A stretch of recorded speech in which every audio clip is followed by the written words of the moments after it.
Again, everything that I'm telling you here is an invitation. It's an open invitation to strengthen ways and to imagine new ways, to cooperate and to work on this people's diplomacy. No, we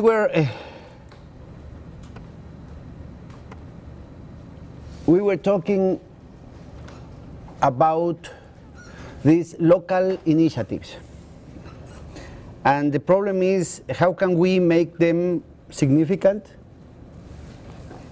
How can make them significant for the people that live those experiences? But your microphone doesn't work. Hola, hola. Yeah, okay. So we were talking about this, how to make significant the experience of the people. Significant for themselves, in terms of their growing as human beings, in terms of the construction of the new human being in the sense of Che Guevara, but also how can we make significant this type of experiences, this type of cultural, ideological, technical, economic, political initiatives, academic initiatives, how can we make them systemically significant? So we've seen, we are trying to characterize a methodology that could lead us to this type of possibilities. A complete idea could only be achieved at least in one semester. So I'm just trying to give some clues of how to work on this. So let me resume something that we start talking before.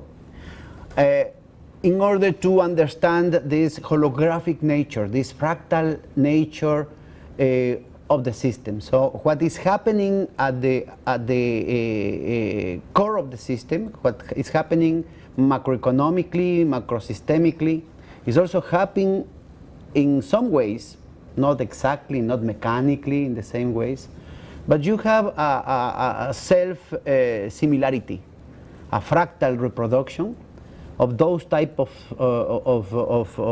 practices at the micro level. So, for example, just to avoid a rupture with what we were talking about consumption, during the previous regime of accumulation, the Fordist Keynesian regime of accumulation, what you have is consumerism, but in the sense of mass consumption. That means, in technical terms, the orientation of a unique model, a standardized product,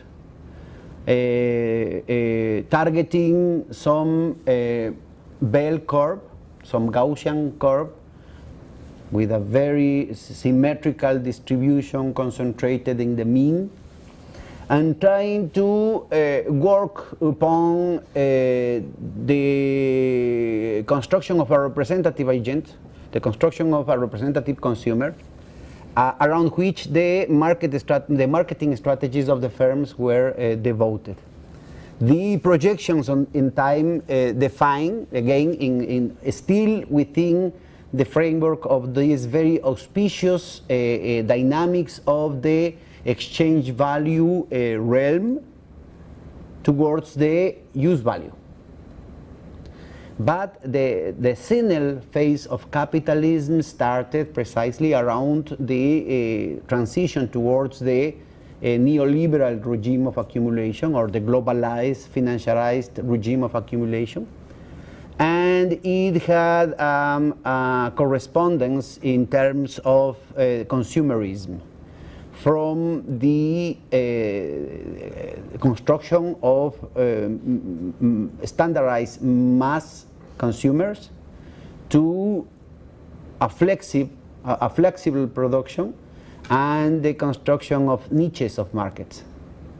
So it is a new ideology. Remember the correspondence between the regime of accumulation and the historical bloc.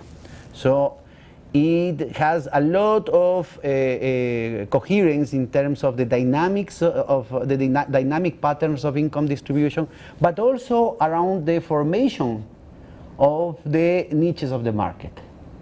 So while in the first period it was very convenient to foster ideologies linked to the universality of humankind around the notion of humanism, around the notion of the capitalist modernity, it is very functional for the post-Fordist mode of consumption, the postmodern agenda, with its frantic fragmentation, the identitary fragmentation instead of the universal man, because you are profiting out of the flat tails of the distribution, not the central massive convergence towards a mean, towards an average, towards a median, but rather the formation of bimodal or plurimodal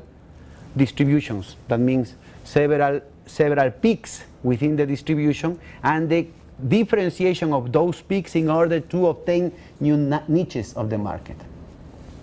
So it's very curious to see the correspondence in terms of the political economy of the funding, the level of the academia, the level of the publications, at the level of the literature, the blossoming of such type of fashions, and the repercussion of this into the social movements. No? Very functional, very functional. With, of course, divide et impera, the old motto of the empires. So the fragmentation of the social movements was very functional to the fragmentation of the mass markets and mass consumption. So you have not only a process within the development of the capitalist mode of production, you have several aspects that show you the essential cycle, the essential life cycle of the mode of production. So we have seen so far what is happening in terms of the development of the productive forces and the fostering of the use value, the fostering of the availability of the use value in terms of the surmounting or transcending the realm of the need towards the realm of freedom, of material freedom. But also we have another different other cycles. Francois presented other ones, but related to the endogeneity of the system. You know, you have first the transformation of the productive process from the indirect subsumption, from the indirect control of the productive process, from the logic still external of capital, the dynamics, and even the management of time. The clocks are related to the discipline of capital. You even have a different type of clocks. You have the solar clock that usually in the 4 stations latitudes had a different span in time. So the day and the labor day had a different magnitude depending on the season, no? Versus the clepsydra, a much more rationalistic, much more rigid measurement of time.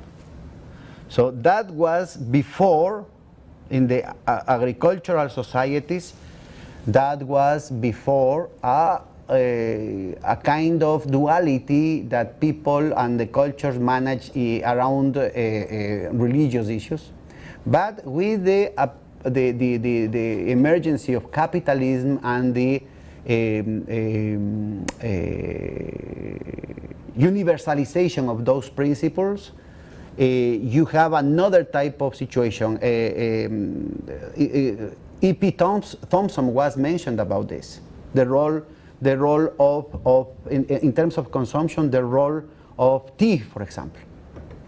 in the discipline of the 5 o'clock tea. It was not a nobility costume. It was a need in order to sustain the level of stamina in the workers at the plant. They need to provide at 5 o'clock a portion of tea with a lot of sugar. So tea and sugar were part of this new type of merchandise, this new type of use value directly functional to the discipline of capital. But at the same time is directly linked to another notion of time and discipline in your everyday life. Okay, I think it's another point of consideration because we have to work also on this type of issues. You have on one side the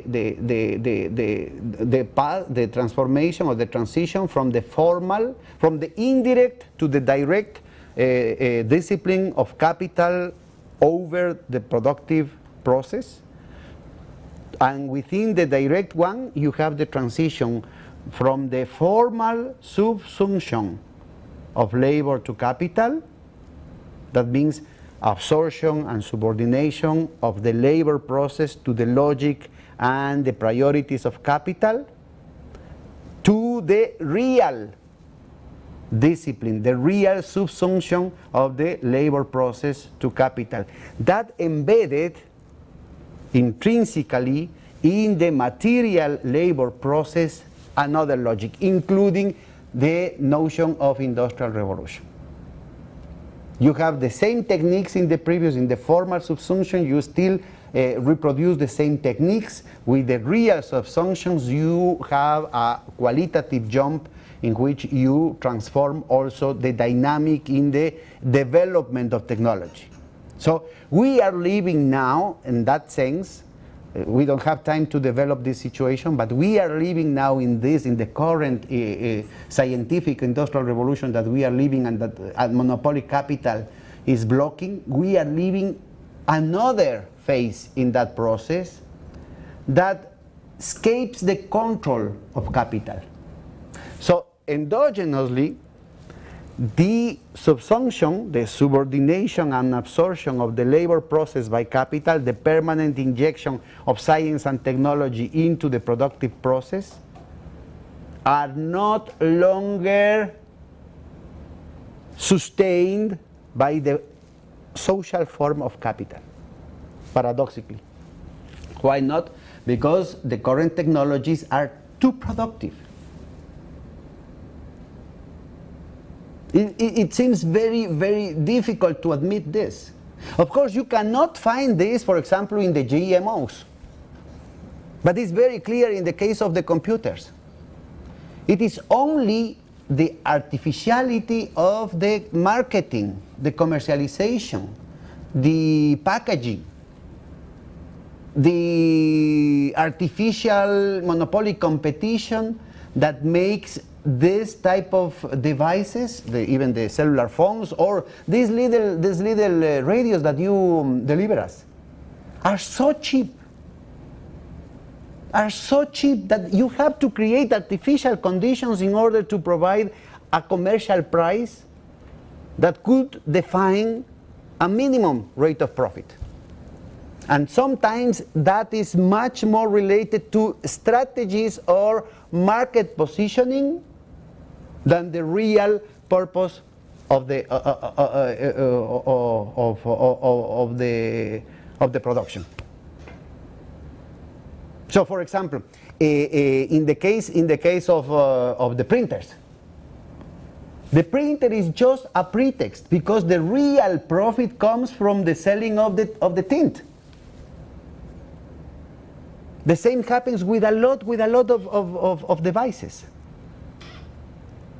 So, and sometimes, and that is precisely, we need to be very careful with the methodology, the methodology of the corporative global value chains or the methodology of productive chains, because precisely that smiling curve is not a natural or technical thing. That is part of the manipulations of the markets by the transnationals. So, the current International Division of Labor is based upon a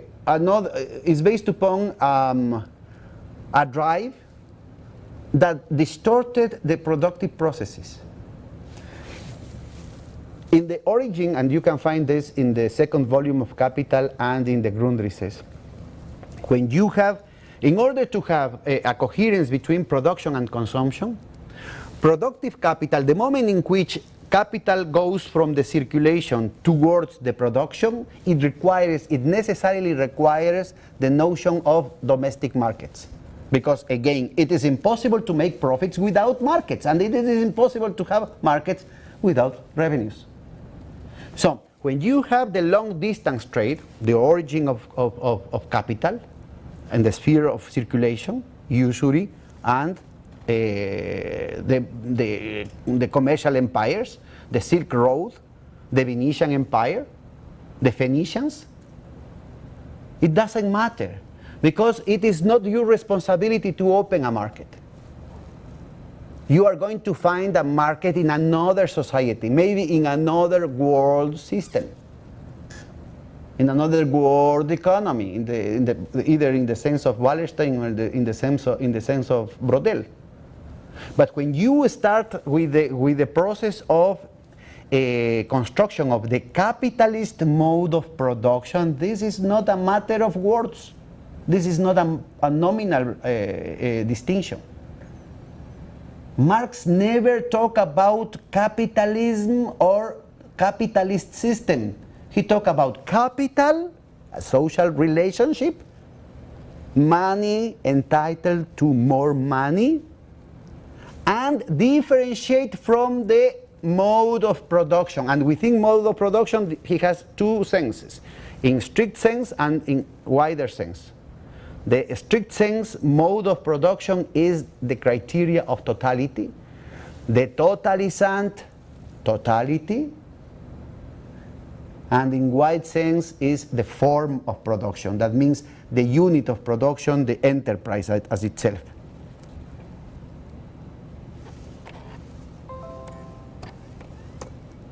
So this is very, very crucial to understand what we are living today, because the need, and that is one of the problems of Marx. Marx should have written about nation and state at the moment of the second volume of Capital, at the moment of the schemes of reproduction. Because if you have a problem in which the decisive part of the society is taking from the market more money that they put in the market, the difference between the selling and the buying, between sales and costs, the final price and the cost, that is profit, you need a geographical space of realization of that profit. So you have to differentiate surplus value from profits. Surplus value is an analytical tool. The real motivation of capitalists are profits, monetary profits. And there is no enough money. The monetary problem is different from the problem of realization, is different from the problem of liquidity, is different from the problem of surplus value. It is a problem of design. You know, the coin says, okay, you have here, and normally that was a religious matter, moneta comes from Juno, Moneta is one of the hills in Rome, where the temple of Juno was to print coins. You must have the origin of commodity money. You must have some assurance that the content of the precious metal was such.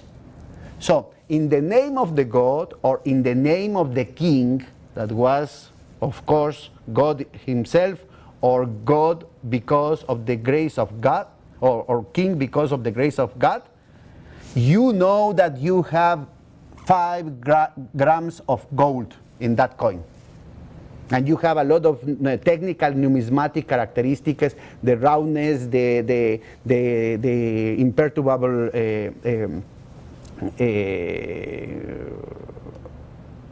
border of the coin in order to avoid erosions.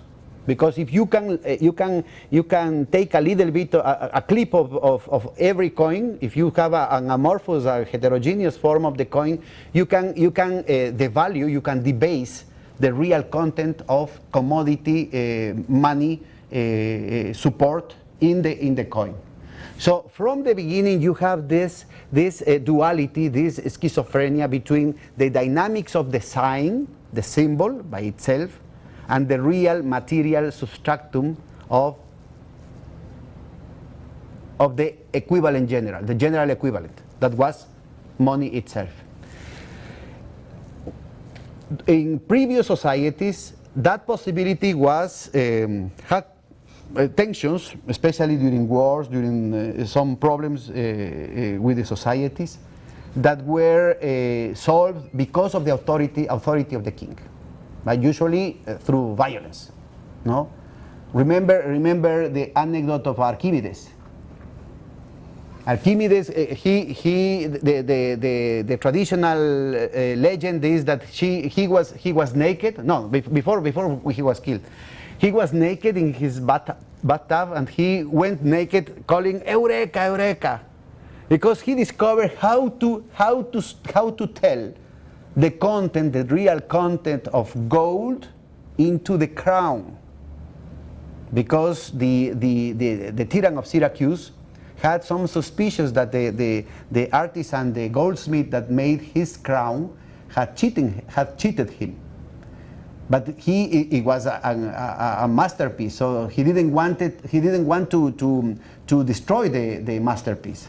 So he put Archimedes to think about this, and he discovered the principle of flotation. So you have a displacement of water, or the volume of water that you put in the object. It must be equal to the volume of the object. So you can measure the volume and you can compare the densities. Okay, that is key. That is so famous because that gave the key to check which is the real content of precious metal in the coins. And that opened the doors for a whole dispute between what was pressed, what was labeled in the coin, and what was the real content of the coin. So you can call the bluff of the kings. Do you know? So that made the importance of the religious content of the fetish, the combination of the religious fetish and the monetary fetish. Very rapidly, with the emergency and the diffusion of capitalism, that was totally dysfunctional. Because the enlarged reproduction of capital required a constant augmentation of the monetary circulation. And that was not necessarily fostered by the real availability with the real stock of gold or silver or copper. So they need to provide a technical solution that was given by the script currency, the bills. And then you have a problem because there is no correspondence between the efforts, the real cost of production, and the circulation of the symbol. This autonomy of the symbol has given another nature to the state. You know, you have the same institution, you could have even the same technologies, the same practices, taxation, repression, monopoly of the violence and the symbolic mechanisms, whatever you want. But you have a refoundation, a reconstruction of the same apparatus when you have a state in a capitalist society. Why?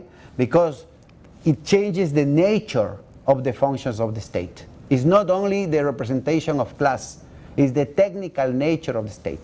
Taxation in a feudal state implies the exaction, the function of an already realized surplus product.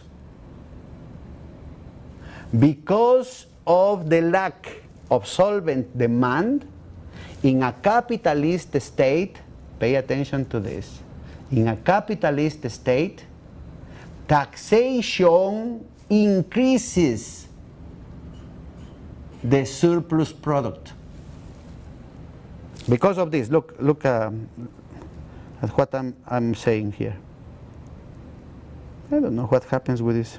Okay, you have the total amount of solvent demand in circulation at the beginning is the total amount that you pay as a capitalist, the total amount that you paid to the workers, wages, plus the total amount that you paid to the other capitalists as inputs for your production. Right? That is the total amount of effective demand that there is in the market. The moment in which you go to the market with a new product that pretends to collect much more money than the cost of production, wages and cost of the inputs. Am I clear?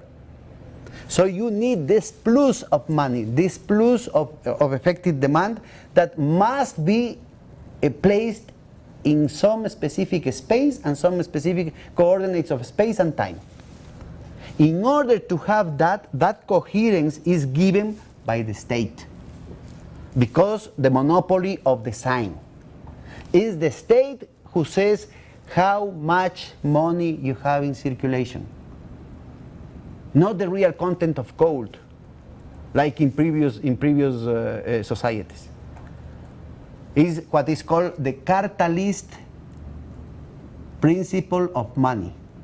The amount of money in a society is given by the jurisdiction of the nation state. If you don't like it, you are going to be killed. So remember, the sterling pound is called pound because at the origin it was a weight measure implied in that pound. The dollar is the talero, is a weight measure. The peso, in Spanish peso, means weight. And that's the real origin of the coins. So the numismatics tell you the real trajectory, the real history of the monetary processes. Industrial capitalism, that means the entronization of the capitalist mode of production, demands a dynamics in the society that forces a permanent enlargement of the monetary system of production. Therefore, a permanent enlargement of the circulation of money. And in order to have that money, enough money in circulation, not only the quantity but the velocity of circulation of money, you need to have the monopoly of the sign by law. This is a sterling pound because I'm saying this is a sterling pound, not because what Archimedes' methods could say. That's crucial. That's crucial. Because you require the whole set of institutions, but you need to provide not only the acceptation by force, but also the acceptation by demand. And in order for you are a peasant, to look forward to have sterling pounds, you must be obliged to pay taxes in sterling pounds. Because if you can pay your taxes with labor, like in the past, or if you can pay your taxes with in species, in corn, there is no obligation for the acceptation, for the use of this symbol, with or without the material support of commodity money. Is that clear? So that is the key to understand the new role of the nation state and the new role of the coherence and the construction of nations within the framework of capitalist modernity. Without this coherence between production and consumption within the space, within the social design of the space of the nation state, there is no way to assure markets for the industrial production. In the previous period, you produce here, you produce, for example, I don't know, cocoa in Ecuador, in South America, but you sell this cocoa in England. So there is no correspondence, there is no responsibility for the elites in Ecuador to provide the conditions for a market, for the revenues that could make a market, that could make profits for the production of cocoa. It's clear. But if you have the Industrial Revolution in England, you need to provide a market. At the beginning, England played the same trick, to sell those textile manufacturers outside. But at the moment in which other countries started to produce the same manufacturers, each time it was much more important the role of the domestic markets. That is the period of the new type, of the modern type of nation state. That forces, and that is it is a technical problem of capitalism, but it's also a social struggle problem. Because that forces the elites, the local elites, to be responsible of the conditions and the situation and the prosperity and the living conditions of the people within the nation state. The theoretician of this process is Machiavelli, the prince. That is the precursor of this type of needs. The prince must provide the conditions. That is the role of the prince. And you know, paradoxically, some of the theoretical references of democracy, like Montaigne or the Magna Carta, are the anti-modern forces, the representation of the centrifugal forces of the feudalistic powers, against the responsibility of the illustrated despot, of the illustrated monarch, with respect to its own people and the formation of the domestic market. Why is this important? Because that is at the core of the current dispute. We are in the middle of an overproduction crisis, and the traditional way of the empires to provide markets for that overproduction is beggar thy neighbor, is to take it from the other empire. But today, it is not only the metropolis of the empire, but it's also the semi-periphery, but it's also the periphery that can produce textiles, for example. So the dispute, in order to take out of the other, the rival from the competitor, that market, that defines not only the possibility, the immediate possibility of currency wars or commercial wars, but also the possibility, the permanent possibility of armed conflicts. It is the pressure, the mobilization of the societies that had curbed this tendency of capitalism. In the First World War, they were very, very able, very easy for capital to provoke such a genocide for nothing. Not because not because that is human nature, that's stupidity. Not because nobody told the contrary. Lenin was providing the theoretical framework before the war. Even Engels in 1892 predicted that the current trends of imperialism, of the current trends of industrial capital, was leading to a tremendous civil war in Western Europe. He had written that.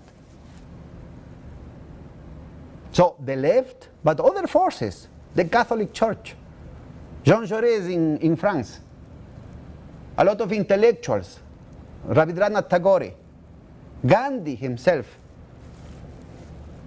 were alerting the elites and were alerting the peoples that the path that the elites were taking was going to lead inevitably to the war. But inevitably from the point of view of capital, not from the point of view of the human nature.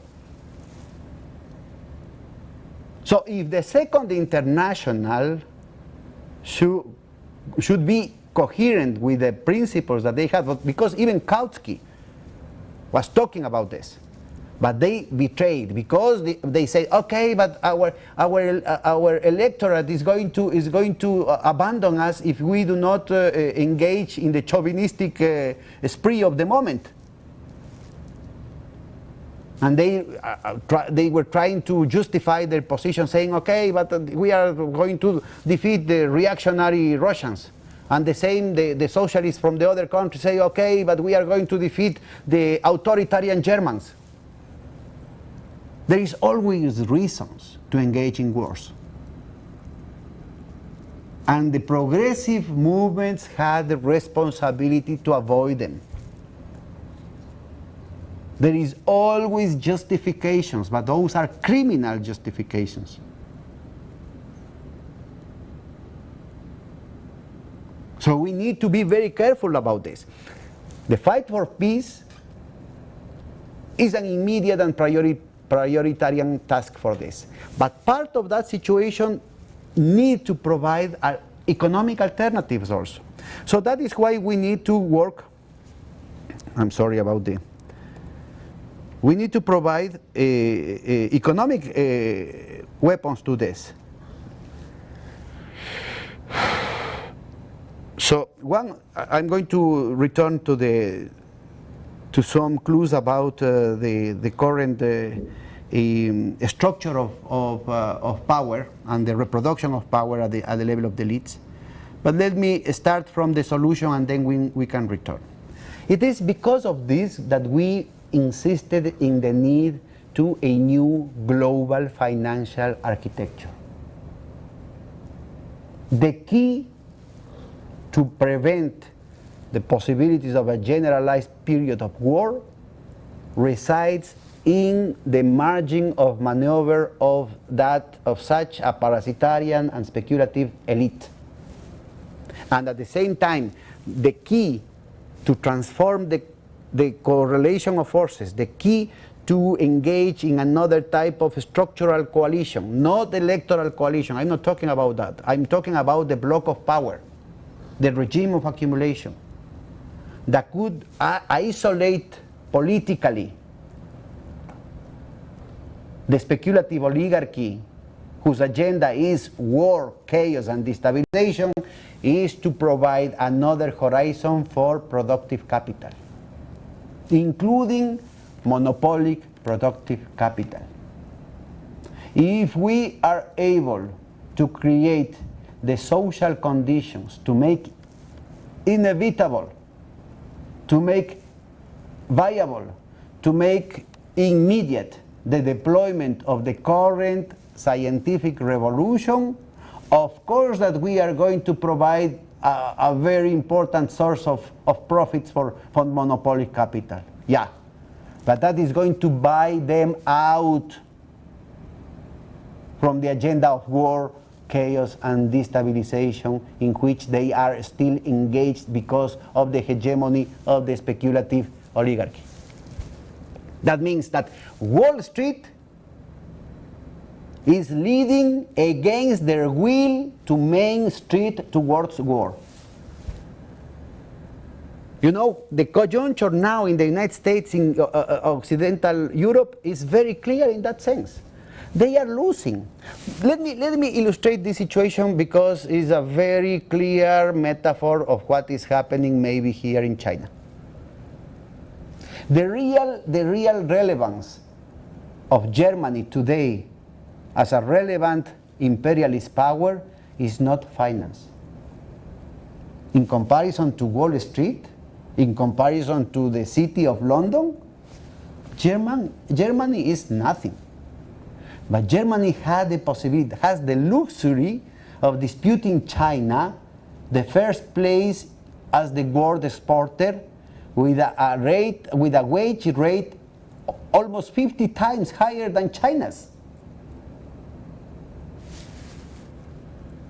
Pure technology, productive capital, the now old scheme of the capitalist mode of production.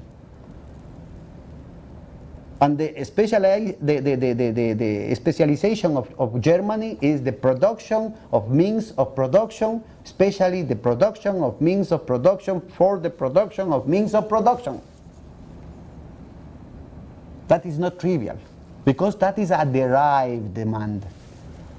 Somebody is going to ask, is going to demand, is going to command an equipment, a new technology, only if there is some expectations for the final market to go well.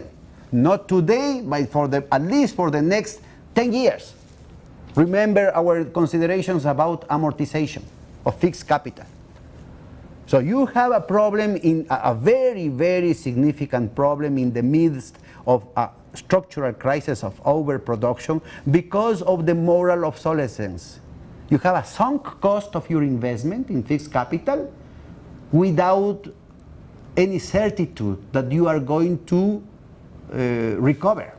Because maybe in the middle of the cycle of investment, another product is going to render your production morally obsolete. Nokia disappeared because in the middle of the amortization it came smartphone, iPhone, and all this stuff, and it was finished. Do you remember the old beta videos? Out because new technologies. Cartouche, a lot of these examples are a lot. In the realm of medicines, equal. The protection that the monopolies had deployed is intellectual property regimes. Totally artificial blockage of the diffusion of the technological progress, including humanitarian causes like health, including the situation as serious as the HIV in Africa. There are some countries in Africa with more than 30% of the population infected with HIV. So one of the examples was precisely the relationship between South Africa and Brazil violating, defying the international agreements in intellectual property in order to produce enough medicine accessible, even if dear, accessible, relatively accessible medicine for this 30% of the population. So pay attention to this because it is at the core of the current systemic trends of the system. So the possibility of the delivery of this pregnant promise of the current industrial revolution, of the current scientific revolution, is going to transform the world. But it's also going to transform capitalism. Because even if this is going to provide very juicy profits for monopolic industrial capital, those profits in terms of rate, in comparison to the amount of investment, are doomed not to provide the levels that they can obtain in the financial sector. That is the problem. So that is the problem, that is the terrible problem of you, China, having in such a short term a very aggressive and growing shadow banking system. You know, let's return to Germany. The main power, the main advantage, the strategic advantage of Germany is the production of means of production, especially the production of means of production for the production of means of production, technology. And they need a market Which was the main market of Germany? First, the rest of Europe. That was the hinterland of the construction of the European Union, and they are killing them. Why? Because the dictatorship of the City of London. Deutsche Bank is not a German bank anymore. The structure of property, because of these asymmetric macroeconomic and monetary manipulations on the hand of the Anglo-American axis, the property of most of the assets in continental Europe are not continental Europeans anymore. The old oligarchies, we are talking about families that had been in power. In Spanish they are called familias bien, the good families. We are talking about very old oligarchies, 800s, 1200 years old.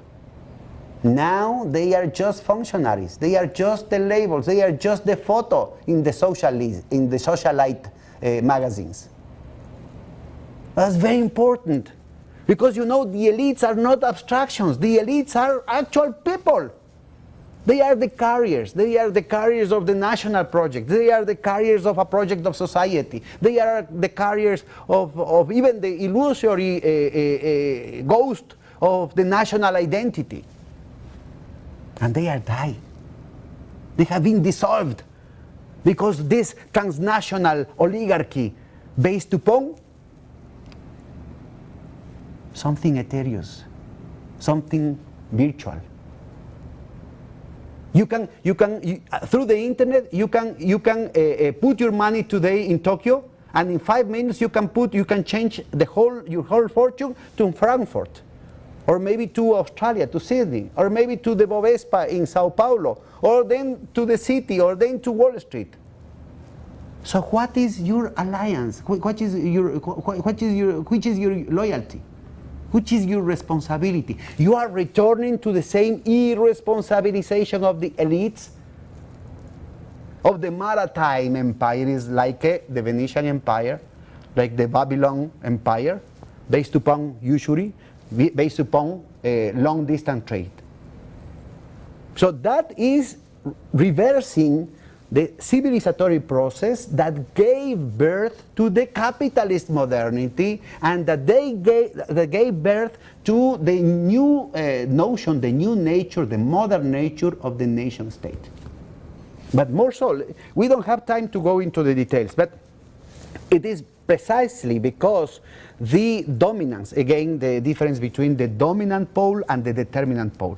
The dominance, the dictatorship of the structure of incentives, the priorities, and the moves, the dynamics, the rhythms, the pace of speculative capital is so dysfunctional from the moves, the logic, the dynamics of productive capital, that the contradiction had destroyed the coherence of the value chains. So we had entered, and that has happened in very, very short periods of time. You know, the original value chains, for example, we were mentioning the triangular trade dominated by England. So that requires the whole political, military, and logistic infrastructure and financial infrastructure to have a geographical control of Africa, to have the control of the Caribbean and the whole Iberic Americas, but also the grasp that England and the Netherlands had over the rest of continental Europe. Do you imagine how much time it took to transform this situation, to grasp this situation? Plenty of wars, plenty of reforms, plenty of innovations, even technological innovations, not the least of them the capabilities of navigation. Today is a matter of few decades. The transformation of the value chains at the global sphere. But the center of gravity, the center of decisions of these planetary networks of production is nowhere, has responsibilities with nobody. Is HSBC, the Hong Kong and Shanghai Banking Corporation, a Hong Kongese bank or a British bank? Is Street Capital a Japanese fund or an American fund? Is the Deutsche Bank a German bank or an Anglo-American bank? Is Standard Chartered a South African bank or an English bank? Who knows? Who cares? You know, this is not trivial. That is what is happening now. If you have a war here, remember, if you had a war in France, the French bourgeoisie, the French nobility had something to suffer. Maybe they had some families, maybe they were killed during the war. Today they can go to the Bahamas, no problem. And they can move their fortune from here to here in a matter of seconds. And you know, in order to compare the opportunity cost of your investment today, you have to assess what is the risk of having this sunk cost of fixed capital in the plant for producing computers here in Hong Kong versus the profit that I can obtain in high frequency trade in Wall Street. You know, I mentioned the average of actual tenants of one title in Wall Street is 22 seconds. 22 seconds are enough to obtain humongous profits. How can you compete with that? Which real productive cycle could compete with that? And of course, in the design of those global value chains, the loser side, to employ Tijung words, is of course in the third world. They are maximizing profits out of the differentiation, out of the of taking advantage of the regulatory arbitrage between wage rates, tax regimes, environmental regimes, regulatory regimes in each one of the countries. So that had led to such an artificial and frantical fragmentation of the productive process that is only, pay attention to this, believe me, that is only viable because huge subsidies. There is nothing efficient about this. Not in terms of the ecological footprint, not in terms of energy costs, not in terms of logistics, not in terms of organization. It's only possible because the tremendous subsidies of the firms, especially, and the manipulation of the prices, especially in the north. One of the keys for that exorbitant privilege is precisely the possibility of ex nihilo creation of money. Ex nihilo creation of purchasing power. And of course, even in the highest summits of power, within the triad, within the trilateral, you have a very different position between American, United States transnationals versus the Anglo-American, the England transnationals, or the French transnationals, and in the less place German transnationals or Japanese transnationals, because they cannot print money with the same impunity that the Federal Reserve can do, and that is an artificial monopoly. You know, the moment in which Saddam Hussein started to ask for paying the oil in euros, his fate was sealed. The moment in which Muammar Gaddafi started to talk about the gold dinar, his fate was sealed. The moment in which Dominique Strauss-Kahn started to talk about the possibility of transactionality based upon the special drawing rights, immediately somebody remembered his sexual drive. He's doomed. They spared his life, but he's not a problem anymore. So we are talking about essential, medular things. No? This is not, I'm not forgetting the determinant part. Again, the determinant part was what I was trying to stress last time. The attractors, the physical attractors given by the productive apparatus. The real power of Germany, but also the real power, the real future of China, is the tremendous manufacturer and technological capacity that you have built during the last few years, 15 years. For Japan, that took 50 years. For China, only 15. That's tremendous. You know, one of the markets for Germany's technology was China. Until 3 years ago, not anymore. You started creating your own hinterland in South Korea and Japan, and even Taiwan. And now you have in mainland China the provision enough of avant-garde technologies in the production of means of production. And in some cases, the production of means of production for the production of means of production.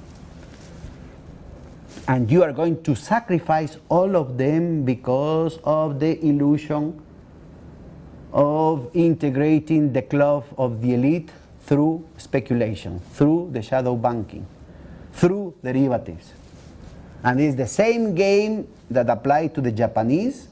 Japanese was the yellow danger 30 years ago. Not anymore. They are not relevant anymore. 25 years of recession.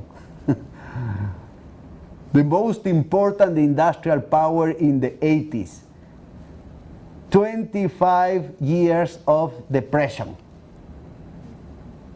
And now Germany has fallen for the trick. And I think it's inevitable now.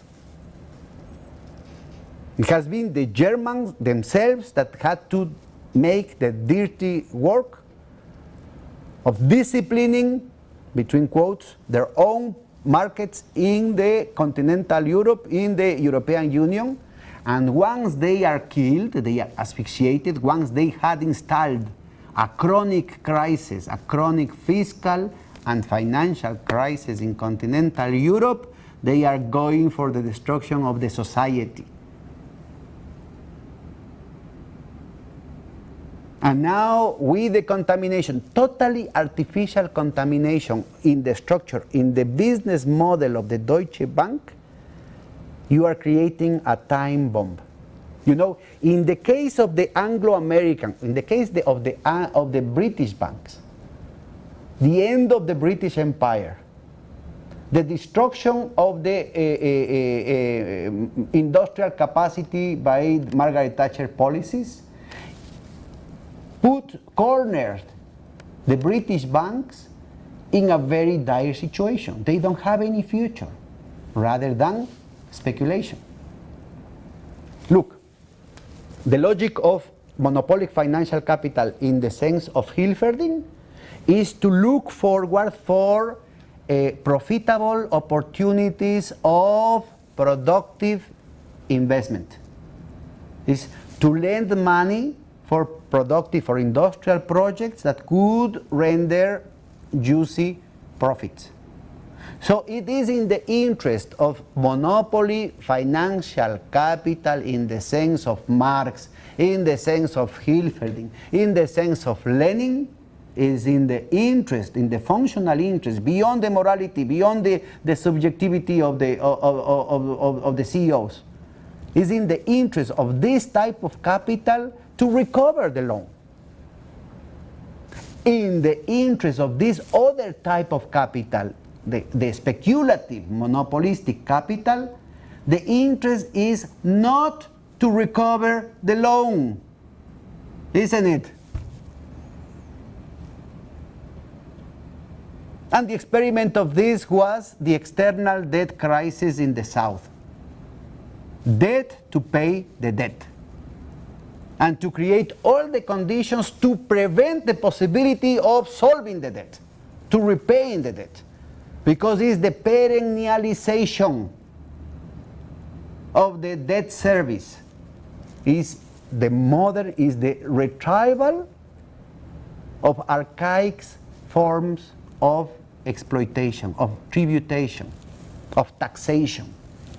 But different to what happened with the taxation system of the modern capitalist state that created the demand, that created the conditions, the forced conditions for the acceptability of the national currency,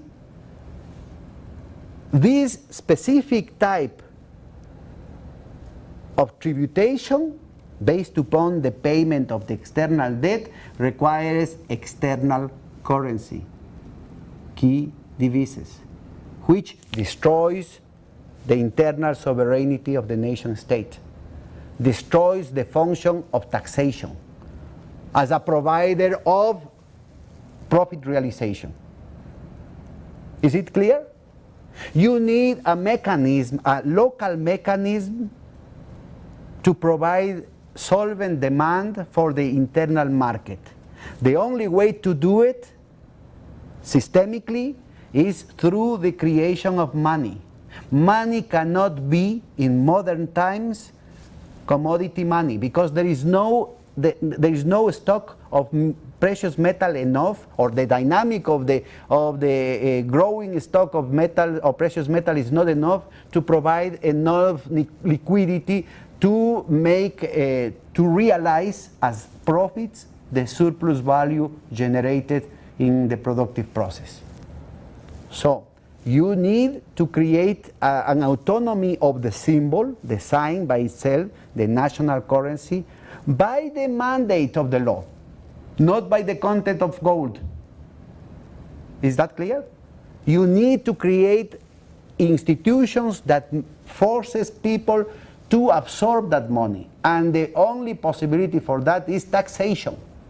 So taxation in the modern capitalist state had a totally different nature than in the feudalistic state. In feudal times, you take part of the cake. That's taxation. In the capitalist modern state, taxation enlarges the size of the cake, and then it validates part of that taxation for more markets. You know, it's a double function. Taxation, domestic taxation in the modern state took, the perception is that took part of the already created revenue. Okay, but in order to pay that revenue, you must use the domestic currency. Then you are validating the purchasing power of that currency that has no real content in terms of gold, in terms of commodity money. That is the only possibility to realize, to transform surplus value in monetary profits. Okay, that's one part of the function. But then, if the government invests those resources, if the government even pays bureaucrats with those resources, even in terms of corruption, if that corruption is spent domestically, that is going to enlarge the profits of the local bourgeoisie. Is that clear? When you have external debt, the notion, the nature of taxation changes completely. Because in order to pay that tributation, that taxation, you must use not domestic currencies, but external currencies. Dollars. So you are extracting part of the possibilities of surplus value realization at the domestic market, and you are putting all this tribute, all this taxation in the pockets of the American banks because of the global monopoly that the dollar has on transactionality, liquidity, credit, etc., etc. So that is why it's so important to go, let's go directly to the design. That is why from Ecuador we launched this proposal that was defended at the United Nations, but also at the level of the G20 in 2011, and it was believe me, it was a lot of interest among the imperialist powers, because they are aware of the delicate situation. They know that that their own existence is at the stakes. You know what happened in Japan? That is a matter, today is a matter, in the case of Japan, that took at least 5 years for the preparation of this. Today, they can program and they can trigger a financial crisis, a deflation, a long-term deflation, for example in China, for example in Germany, in a matter of months. Okay, so this is again, if the system has this fractal property, the self-similarity property, this holographic property between the micro and the macro system, the solution is also fractal. So what I'm going to present you, we don't have the time to go into the details, but what I'm going to present you was originally designed for the domestic market of Ecuador, was the domestic new financial architecture in an Ecuador dollarized because of the financial crisis programmed by the IMF and the World Bank. So what we presented for Latin America in the middle of a very enthusiastic spree of regional integration was later presented as a global proposal at the level of the United Nations. So the idea is to have block regional arrangements based on these basic monetary and financial institutions that could create a margin of maneuver, margin of sovereignty in several realms as a necessary but not sufficient conditions in order to go further in the recuperation of the coherence of the productive matrix at the local and the national and the regional level. Because that is the only real possibility to get out of this crisis. You can use market, you can use capitalism, but you cannot solve the civilizatory problem of the world at the planetary level for 7.3 billion people without solving the problem of production. Otherwise, you are condemning, you are doomed to have a genocide here. So be aware about all these apocalyptic visions. That is not inevitable. They are preparing you for ideological and culturally for an outcome that is totally preventable. Totally preventable. That is the oligarchical solution. It's very profitable. Be careful. So look at this. Let's go to the details just to see you, to show you that there are a lot of technical solutions very viable. For example, the same scheme applied to Europe today is a matter of minor institutional changes, administrative changes. In the case of Latin America, as we didn't have institutions, that requires a lot of institutional effort. But in the case of Europe, they have enough institutions. It's just a matter of minor details to transform the current institutionality into a functioning sovereign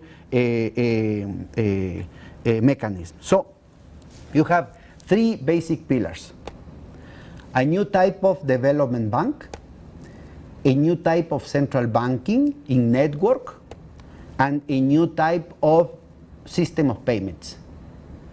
So what we need is, again, a new type of credit, a new type of relationship between finance and production, big and small, capitalist and non-capitalist, to break down, to stop the current trend to the parasitation of the productive sector by the finance, even in terms of the monopolic capital.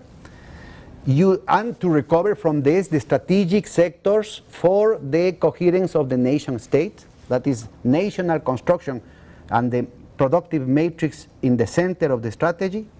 Then you need a new type of central banking, not a central banking, a monetaristic central banking that is going to create the conditions for further speculation and further vulnerability of the productive apparatus, but on the contrary is to recover a lot of experiences in the construction of nation states in order to defend the economy vis-a-vis the hostility and the volatility of speculative markets.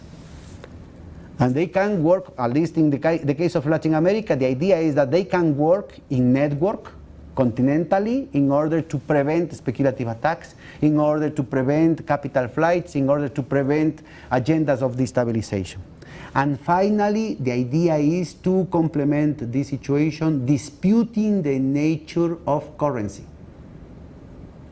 To return currency, not money, not as an instrument of more exploitation, not as an instrument of more discrimination, not as an instrument of more impossibilities, more impotency, more exclusion, but rather money as an instrument of communication among peoples, as an instrument of recovering coherence between production and consumption, as an instrument of validation of the effort of the peoples. And that was also part of the history of capitalism, the clearinghouses. The clearinghouses were a very effective instrument in the constitution of regions, of the nation states, of the development of the productive forces. Today the task is the opposite. How to prevent that the existing productive forces could collapse because of the lack of coherence. We are at the verge of a process at a larger scale of what happens in the old socialist states that had a system of prices totally administrated by the logic of the socialist state and the Comecon, and suddenly they had to face other type of prices or other system of prices that made them totally unviable, totally inefficient from the perspective, from the ideology of capital. But the problem is that they had to face another structure of prices, another price of energy, another price of steel, another price of sugar, conforming the conditions of the socialist market formed among those states. And suddenly that collapsed, and they had to face international prices driven by other rationalities, by other perspectives, but by other logics of profitability that render the whole bunch, for example, Eastern Germany, totally useless.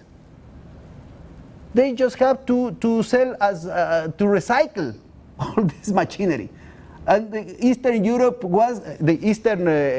Germany was one of the most technological advanced countries of the state socialist war.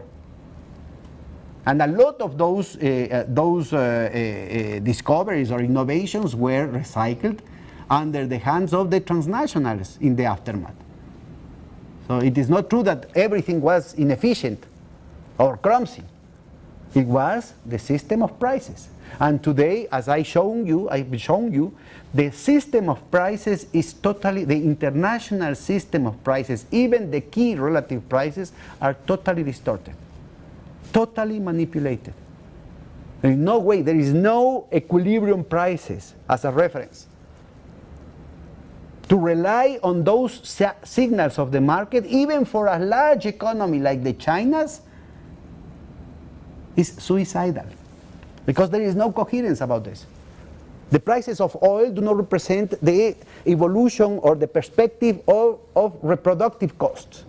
The prices of copper, the prices of lithium, the prices of gold, the prices of platinum, the prices of wheat, of corn, of urea, they don't have any real foundations with respect to the subjacent conditions of reproduction in the long term. So there is no That has not been the history of capitalism.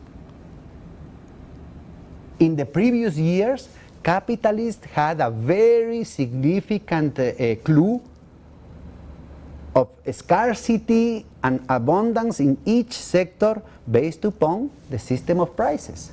The system of prices, beyond fluctuations in the long term, reflected the real perspective of structural costs, the real perspective of relative advantages of each one region with respect to the other. Not anymore. Not anymore. So we need to create conditions, the financial and monetary conditions, to recover, to actually pragmatically recover the coherence within some spaces. We need to reconstruct some spaces with a minimum of coherence, with a minimum of defense of those spaces. So we need a banco, like a Banco del Sur or Banco del Alba, that is at the same time a new type of banking for development, like because we need, for example, to present this sovereignty at the level of UNASUR and at the level of CELAC, that presents not the little state like Ecuador or Peru, but due to the characteristics of the global markets, but also due to the characteristics of the current industrial revolution, we need scale. We need a continental scale. The scale of the Ecuadorian economy is too little to support the Cuban economy. You know, for example, the potential of the Cuban biotechnology, the pharmaceutical technology is enormous. But there is no enough market in Cuba to support the scale that requires the investment necessary to make it viable. And the same happens in the whole Latin America. You need continental scale today. That's why we need to be very careful when we talk about post-capitalist alternatives and some illusions about the small and medium-sized productions, more so at the level of the agriculture. Because we are talking about the possibilities of sustaining 7.3 billion people. So we need a new type of banking that could go beyond the criteria of the efficiency and the financial opportunity cost captured by the speculative drive. We need a sovereign system of credit, local credit, with the mobilization of devises, yes, but also with the utilization of national currencies and a basket of regional currencies like the sucre that we are going to talk in the aftermath. For example, what is the problem for Ecuador to take a loan from Brazil in Brazilian reales? Nothing. It is a real problem for Brazil to give, I don't know, $10 billion out of their international reserves to put that money in Ecuador, yes. But it costs nothing to click and print $10 billion in Brazilian reales. And we can use those $10 billion in Brazilian reales or $10 billion in Chinese yuanes in order to command and hire Chinese or Brazilian enterprises and to import Brazilian or Chinese, by the example, products. The point is, Ecuador do not have the machine to print Brazilian reales. So we need to repay that with what? Products. So the principle of coherence, the principle of sustainability that we are presenting define an intensification, a profundization of the integration process. Not based upon the traditional British free trade, that is impossible, that is totally unviable, among other things because each one of the partners had already committed, in a very crazy way, other type of conditions with extra-regional partners. That makes totally unviable the possibility of a coherent continental market. But we can do that if you have a commitment to repay with products of course, denominated at the price, at the monetary prices. But if you are allowed to pay the products with the acceptation of exports, that is the key of sustainability. And then you need a new epistemological and axiological parameters, including the internalization of externalities, the unpaid work of the women, the indigenous communities, the environmental externalities. You have, for example, in the case of Francois presented that situation, but this is, we have to surpass, you have to transcend the complaint. You need to present immediate solutions in order to prevent the deforestation of the Amazonia. That usually is, you deforest the Amazonia, you change those logs for dollars, that is, they are green papers, printed papers, or not even that, because it's a click of the computer, to keep them under the mattress. We have $14 trillion in international reserves from the third world. Money that cannot be used in schools and hospitals and ports and railroads. So we can change the system precisely with other theories, precisely taking into account the tremendous subsidy from nature and labor to international capital, and to put those type of priorities. Then you need a new type of development. It's not only a new type of bank for development, but it's also the need to transcend business as usual. We don't want to go deeper in the growth of neoliberal capitalism.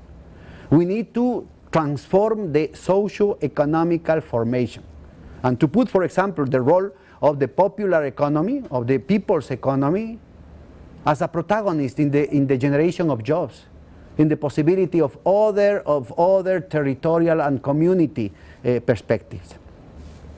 And in that sense, it has been already designed this type of priorities, continental priorities: food sovereignty, healthcare sovereignty, energy sovereignty, knowledge production sovereignty, natural resources sovereignty, infrastructure sovereignty. For example, a network of railroads in Latin America, but not like today, the connection of the Pacific with the Atlantic is the pavement of the open veins of Latin America.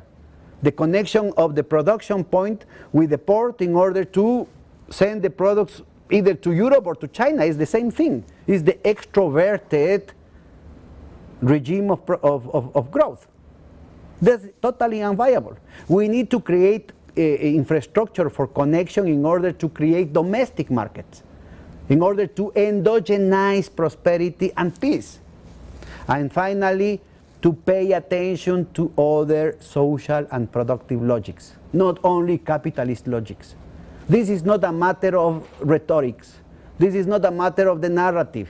This is not a matter of good wishes. We need to create actual conditions to foster other type of productive units. You need to transform the articulation with the markets, you need to transform the articulation with technology, you need to transform the access to credit, you need to transform the conditions of credit. If you put, say, 6 months for a peasant, it is impossible to be repaid. You know, when I assume as a minister in Ecuador, the real interest rate for the segment of microfinance called subsistence microcredit, subsistence microcredit, was 108% per year. Which kind of productive process could survive this type of 108% in dollars? It is impossible. It is clearly a systemic vampirism. You are killing that people. So you need to create conditions that make viable these other types. You are not condemning to the bankruptcy, you are not condemning to proletarization, you are not condemning to misery, you are not condemning to foreclosure. You need to create actual conditions for other type of productive logics, including the indigenous communities, with other type of priorities, for example, with respect to the culture, but also with respect to women, but also with respect to children, but also with respect to the economy of care, but also with respect to the environment. Much more effective with that holistic perspective. You know, you can destroy the indigenous community, and of course that could be much more efficient in terms that the indigenous could obtain a higher wage in the market as construction workers. But you are destroying also the healthcare economy, the care system with the old people, with the children. But you are also destroying the conditions, the strategy, the survival strategy with a specific type of relationship with the forest, with the biodiversity, with the water sources. Be careful with the Bolivian initiative to privatize the property of the indigenous communities. Be very careful. Remember the enclosures in England. Remember the primitive accumulation, the origin and accumulation in the capital, in Marx's capital. So we need to create the theoretical and operative conditions to support this type of different priorities. So let's finish this part. This is Bank of the South. As you can see, is a transformation of the banking functioning, but it is also a transformation of the horizon, of the priorities, and the evaluation of the projects by the bank.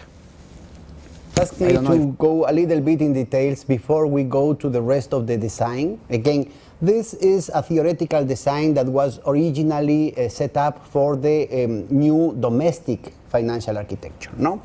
But the point is, again, the fractal, the holographic conditions of the new regime of accumulation, the pending transformation. We are not talking about the neoliberal regime of accumulation. We are talking about the transition of the current neoliberal regime of accumulation to something worse than what we have today. Because it's the exhaustion of the basic mechanisms of the current regime of accumulation that led to the crisis, and they cannot get out of the crisis within the rules of their own game. More so, look, this is something that only happened now in history. Foucault and these French sociologists had worked a lot how the elites had managed the binary definitions that legitimize power. What is right, what is not right. What is normal, what is not normal. What is just, what is not just.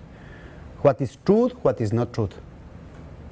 Of course, always to legitimize, always to validate their power, their position, their behavior, to naturalize their behavior and to dequalify the rest, the dysfunctional behavior from their perspective. For the first time, we have something totally different. We have the main operators at the summit of power, at the summit, the most visible paradigms of power of the elites, violating hopelessly, endlessly, the same laws that they imposed upon us only 10, 15 years ago. We are not talking about the laws that were conquered by the social movements. We are talking about the Financial Modernization Act created by the coup d'etat by Mrs. Monica Lewinsky, dictated directly by the Citigroup and the rest of the banks. And immediately they violated the same norms that they set up. The same Citigroup, Enron, AIG, Goldman Sachs, JP Morgan Chase, HSBC, UBS, Lehman Brothers, Bear Stearns, etc., etc. And after that, they continue the violation. But not only that, look, they had created the shadow banking existed before. Shadow banking assumed this very sophisticated and articulated global network during the previous, the couple of years before the implosion of Lehman Brothers. But shadow banking acquired humongous dimensions because the few traits of regulation, of effective regulation, for example, Dodd-Frank, the Financial Stability Board recommendations, Basel III, were bypassed. How? The same banks had its own shadow bank off balance, off the balance sheet, as autonomous capital. But it's the same bank. You know, the Deutsche Bank, the combination between derivatives, the combination with the offshores, the special investment vehicles, the autonomous capitals, the hedge funds, the triangulation, the shell companies, all of them are working together in direct symbiosis with the formal institutions, and sometimes with the formal governments. And they are replacing the role of the central banks and the international system of payments through this other very ubiquitous mechanism that do not respect any regulation. And even if they had this, they cannot stop violating the law. And not only that, you know, for example, they are allowed to put in the assets in the balance sheet, not mark to market, but mark to model. But not a common model, not a conventional model set up by the authority. Their own model. That means that each bank, I'm talking about the systemically important financial institutions, each one of these oligarchic institutions, each one of these banking cartel can set up the conditions for their own asset evaluation. Not mark to market, mark to my model, first of all. And then they can put all the assets that they don't want to put in the balance of the balance sheet as an autonomous capital, as financial derivatives.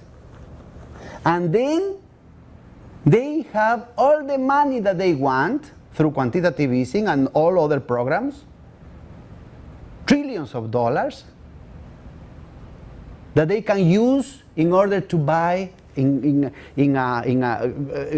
a set and forth process a shuttle that goes from the formal institution to its shadow banking to buying other institutions, creating a metastasis. In the United States, there are 8,000 banks. And they were relatively isolated from the original infection. Now, they are all compromised because they had been bought with the money of the Federal Reserve by the rotten banks. And the same, look, again, in the case of the Anglo-American network, that was a kind of necessity. In the case of the American banks, that was imposed by the City of London, because the American productive apparatus was very, very strong and resilient, and they still had a lot to do, especially the regional banks. The regional monopolic banks were strong enough to support the relaunching of the monopolic productive possibilities of each region. Very, very strong. It's a myth that the American decline is a myth in that sense. It's a reality in terms that they had been parasites. Have you seen this documental of a wasp that inoculates venom in the brain of the cockroach? It injects some venom that neutralizes dopamine, and it transforms the cockroach in a zombie. And then it inoculates its own eggs that start eating the cockroach from inside. That is what's happening, what is happening with the continental economy of the United States, and that is what is happening now with the continental economy of Europe, starting from Germany. And be aware of your possibilities as China. It's exactly the same situation.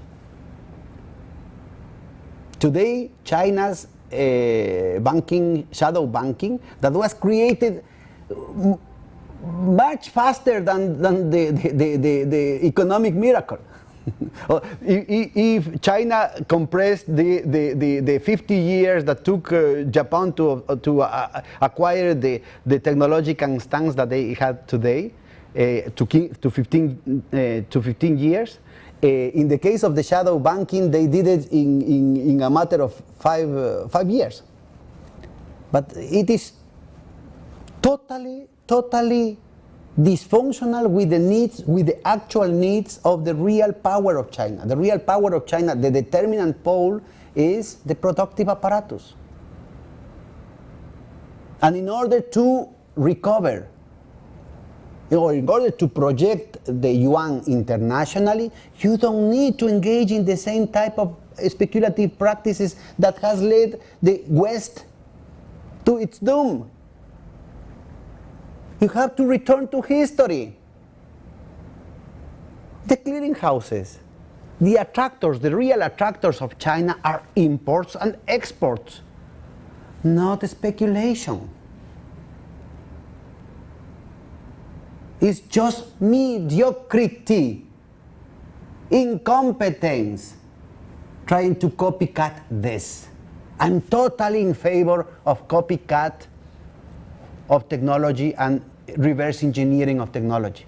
When you are talking about real economy, when you are talking about the development of productive forces, not when you are copycatting fraud and financial crime and crookery.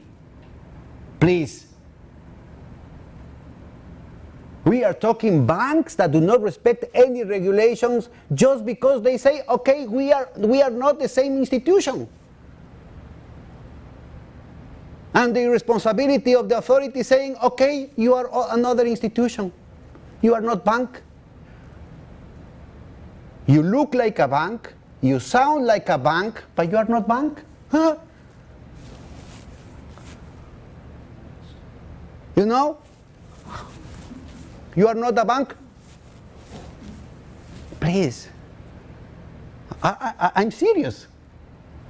So look, we are talking about banks that they can put all the toxic assets that they don't like off balance sheet as autonomous capitals, that they had received all the money that they want in order to buy and sell assets in such a velocity that nobody knows where the transaction started and where ended, with a hyperdimensional triangulation all around the world that had contaminated and had created metastases of the fraud everywhere.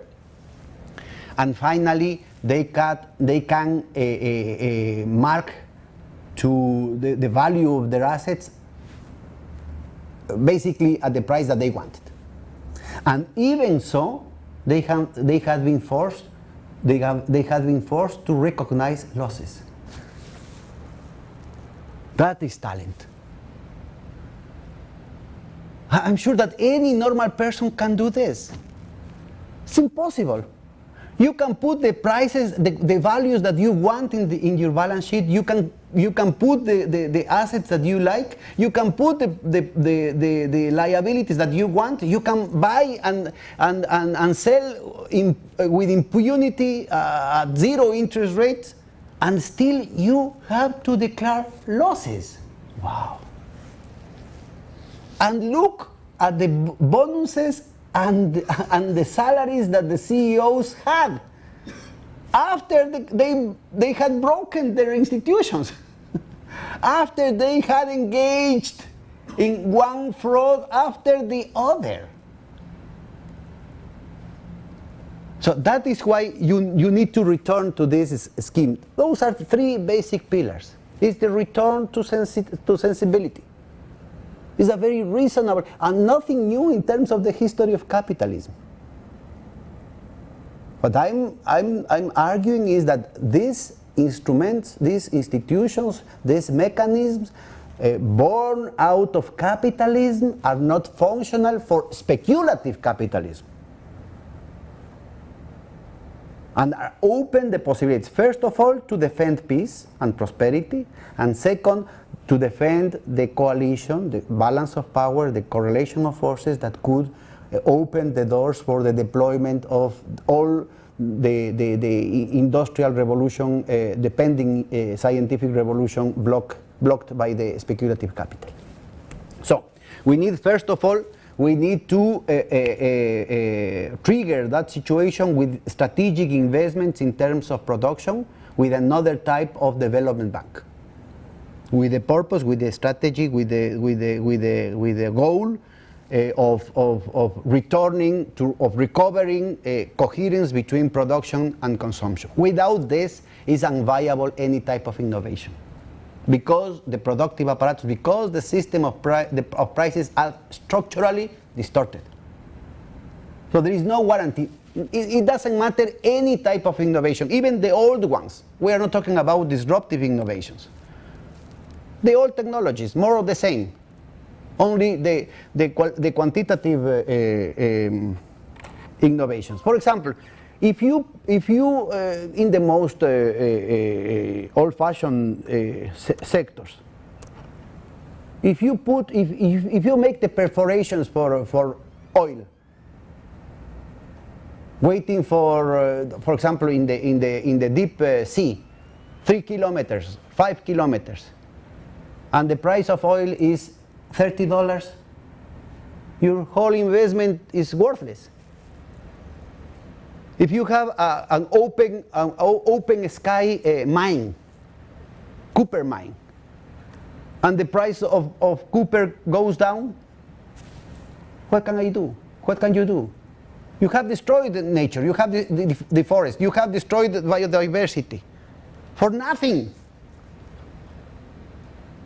You are converting a very rich biodiverse forest in a lunar landscape. So what? Am I being clear? You can invest in more sophisticated situations. You can invest, for example, in renewable energies. In the case of Germany, at the beginning, it was the perfect, it was the dreamed scenario, because they imposed themselves the total dismantling of the nuclear powers, and to go fully in a peremptory place, in a peremptory term, towards renewable energies. But they never took into account that they were going to asphyxiate the dynamic of its own markets.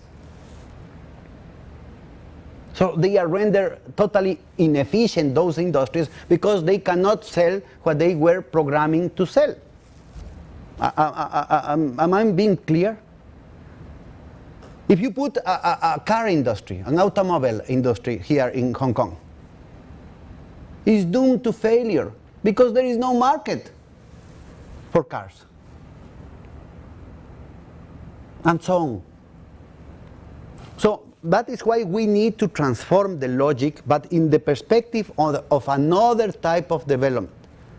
It's not only innovation in the financial system, that is an illusion. You need to transform esto. In the case of Latin America, that implied the transformation of the integration process. So it was only thinkable in the middle of that enthusiastic renaissance of the progressive governments, especially, and it took a lot of energy with President Chavez's idea of Banco del Sur. But Banco del Sur, Bank of the South, was originally a fund, not a bank. Was a fund financed with the surpluses, the dollar surpluses from the oil exports of Venezuela. Very generous, very clever idea, very useful idea, but in the long term unsustainable, as it is very clear today. Venezuela, Ecuador had been very, very seriously damaged by the drop in oil prices. A drop in oil prices that was programmed. There is nothing spontaneous, there is nothing technical, there is nothing,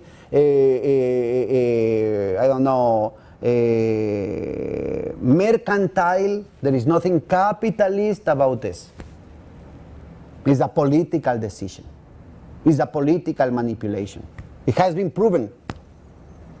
I mentioned to you 525 cases only between England and the United States. 525 cases of market rigging, of collusion. And the protagonist, 17 banks.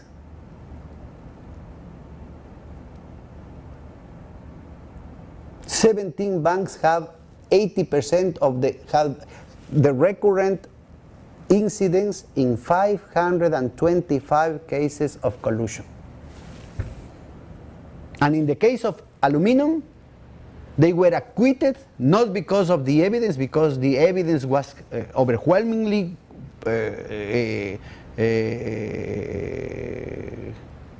how can I say, overwhelmingly clear, showing the case, but because they returned to the cartel.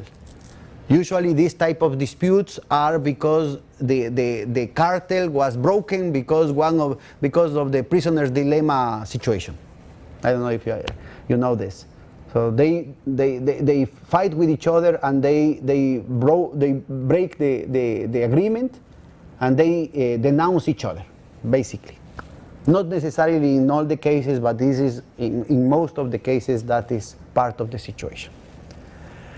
Okay, so we need to, in order to defend our economies, we need to rethink the whole strategy of specialization. We need to renegotiate our position in the international division of labor. How come? Food sovereignty, energy sovereignty, the basics. The basics. Forget food security. Forget that it is much more efficient to buy rice from Thailand. No. The fluctuations, the volatility of our markets render everything totally uncertain. Totally unviable. Harsh words, but I don't know. King Chi has heard this type of analysis, I don't know, 7, 8 years ago. Nobody believed him. Today is in the Wall Street Journal. Today is in Bloomberg. Today is everywhere. But we are still teaching with textbooks that talk about the quantitative theory of money, that talks about the comparative advantages, that talks about the hypothesis of efficient markets. We need to transform all of this. We need to transform axiologically and epistemologically the foundations for the economic design, for the development design, for the financial practices, for the evaluation of projects, for the prioritization of projects. So Bank of the South created a whole campaign. We from Ecuador created a whole campaign to transform this discussion. Very little answer at the level of the academia, shame. Very important answer at the level of the social movements. And at the beginning they say, a bank? Are you crazy? But that is capitalism. Yeah, but we need to transform capitalism. And the only way to transform capitalism is with their own weapons. Tenemos que darle una cucharada de su propio chocolate, ¿no es cierto, Eduardo? We need to give them a spoon of their own soup. So, with the generosity and respect that I think it is really, really exemplary, the climate of mutual respect that you have that you had created in Latin America during these years. A tiny country like Ecuador was able to present that idea and to finally succeed in convincing all the 7 presidents of the most enthusiastic countries, including Brazil. Pay attention to the difference, the geopolitical difference between Ecuador and Brazil, also Argentina, but also Venezuela. So, pay attention to the differences. We say, okay, welcome your surplus in dollars, but not exclusively. Let's use them as a leverage in order to use the national currencies. But also we need a regional currency like the sucre. We are going to talk about this, but we need also the alternative, the regional alternative to the IMF. Because it's a matter of time that we are going to face the same circumstances that are going to corner again us into the clowns of the IMF. No, you are crazy, the IMF is finished. There you are. So Chavez launched the idea of Banco del Sur in February 2007. We had an immediate response with this design, this blueprint, and in May the 3rd, 2007, we held a meeting in Quito with the economy ministers of the rest of the countries, and with the presence of Rafael Correa, that he himself is an economist, and we convinced them. We uttered a declaration that included these 3 pillars and this new design. President Chavez himself called the delegation and told them, okay, what the Ecuadorians say, that is the right design. All the political situation start to settle. The technical negotiations were very harsh, very intense, plenty of technical details. We went until the last comma, until the last number, until the last model. And we managed to destroy the counter-arguments. Finally, in December 9th, 2007, the last day of Nestor Kirchner presidency and the first day of President Cristina Kirchner, the foundational act of Bank of the South was signed by Nestor, Cristina, Lula, Evo, Chavez, Correa, Tabaré, and the president of Paraguay, that is from a right-wing party called the Colorado Party, President Nicolás Duarte. 7 presidents, with all the characteristics that you have here, after a very strong dispute with all the delegations. Unfortunately, the decision of the presidents were distorted in the further discussions with the technical teams. And the actual conclusion of and of course there are a lot of political internal problems in each country. And finally,